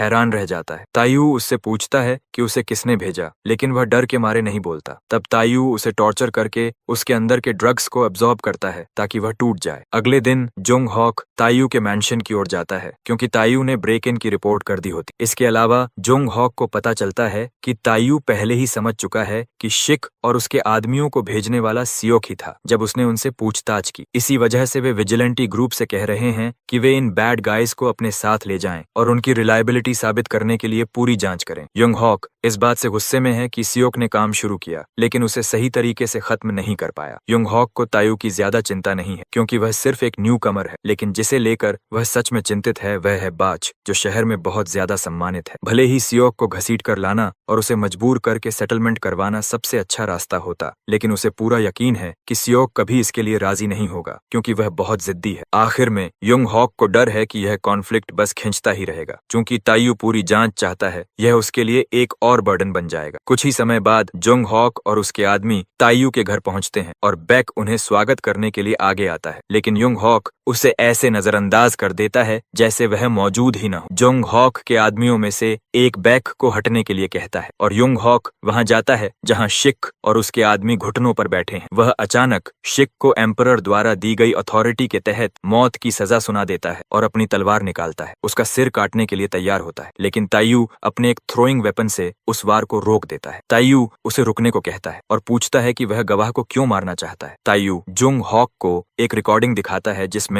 शिक और उसके आदमी यह कबूल करते हैं कि सियोक ने उनसे क्या करवाया। तायू फिर कहता है कि वह समझ सकता है कि जोंग हॉक सब जानता है, इसलिए वह इसे छिपाना चाहता है। जोंग हॉक गुस्से में पूछता है कि तायू आखिर है कौन, और तायू अपना परिचय देता है। जोंग हॉक को तब समझ आता है कि तायू वही एंटीडोट मेकर है। वह उसके चेहरे को ध्यान से देखने के लिए पास आता है और उसे एहसास होता है कि उसने तायू को पहले कहीं देखा है। वह अपने दिमाग पर जोर डालता है और जल्दी ही समझ जाता है कि तायू वही पोर्टर है जिससे वह पहाड़ पर मिला था। जोंग हॉक उससे पूछता है कि क्या वही एंटीडोट बनाने वाला है, और तेजू हाँ कहता है। जोंग हॉक फिर तेजू से कहता है कि उसे इससे कोई फर्क नहीं पड़ता क्योंकि जब तक वे शहर में हैं उसका शब्द ही कानून है। वह लेकर वह अपनी तलवार पकड़ता है और सुझाव देता है कि वे इन 4 बैड गाइज को मार दें ताकि सब कुछ खत्म हो जाए, लेकिन तायू इनकार कर देता है। जोंग हॉक फिर तायू को चुनौती देता है कि वह उसे रोक कर दिखाए और शिक की ओर दौड़ता है उसका सिर काटने के इरादे से, लेकिन तायू उस पर ढेर सारे डैगर्स छोड़ देता है। जोंग हॉक उन डैगर्स को काट देता है, लेकिन उनमें से एक उसके हाथ को छू जाता है। वह तायू की तारीफ करता है और कहता है कि वह कोई साधारण आदमी नहीं लगता क्योंकि उसने उसे चोट पहुंचाई। इसके बाद योंग हॉक तायू को 2 बार मास्टर के काम में दखल देने के लिए मौत की सजा देने का फैसला करता है। तायू डरता नहीं है और वह योंग हॉक से कहता है कि वह जानना चाहता है कि उसे इस तरह व्यवहार करने का हक किसने दिया। तायू फिर योंग हॉक पर हमला करता है और एक और नए सेट के डैगर्स छोड़ता है। जैसे ही दोनों एक भयंकर लड़ाई में भिड़ने वाले होते हैं, तभी एक हेलीकॉप्टर से आती हुई एक जानी पहचानी आवाज उन्हें रुकने के लिए चिल्लाती है। तभी ह्योंग और 3 अन्य लोग चॉपर से कूदकर जोंग हॉक और तायू के बीच उतरते हैं। ह्योंग फिर जोंग हॉक से कहता है कि वह जो भी कर रहा है उसे तुरंत बंद करे। जोंग हॉक हंग से पूछता है कि वह फ्री सिटी तक क्यों आया और हंग उससे पूछता है कि क्या उसे आने के लिए अनुमति चाहिए। जोंग हॉक फिर यह निष्कर्ष निकालता है कि वह मिलिट्री का इस्तेमाल करके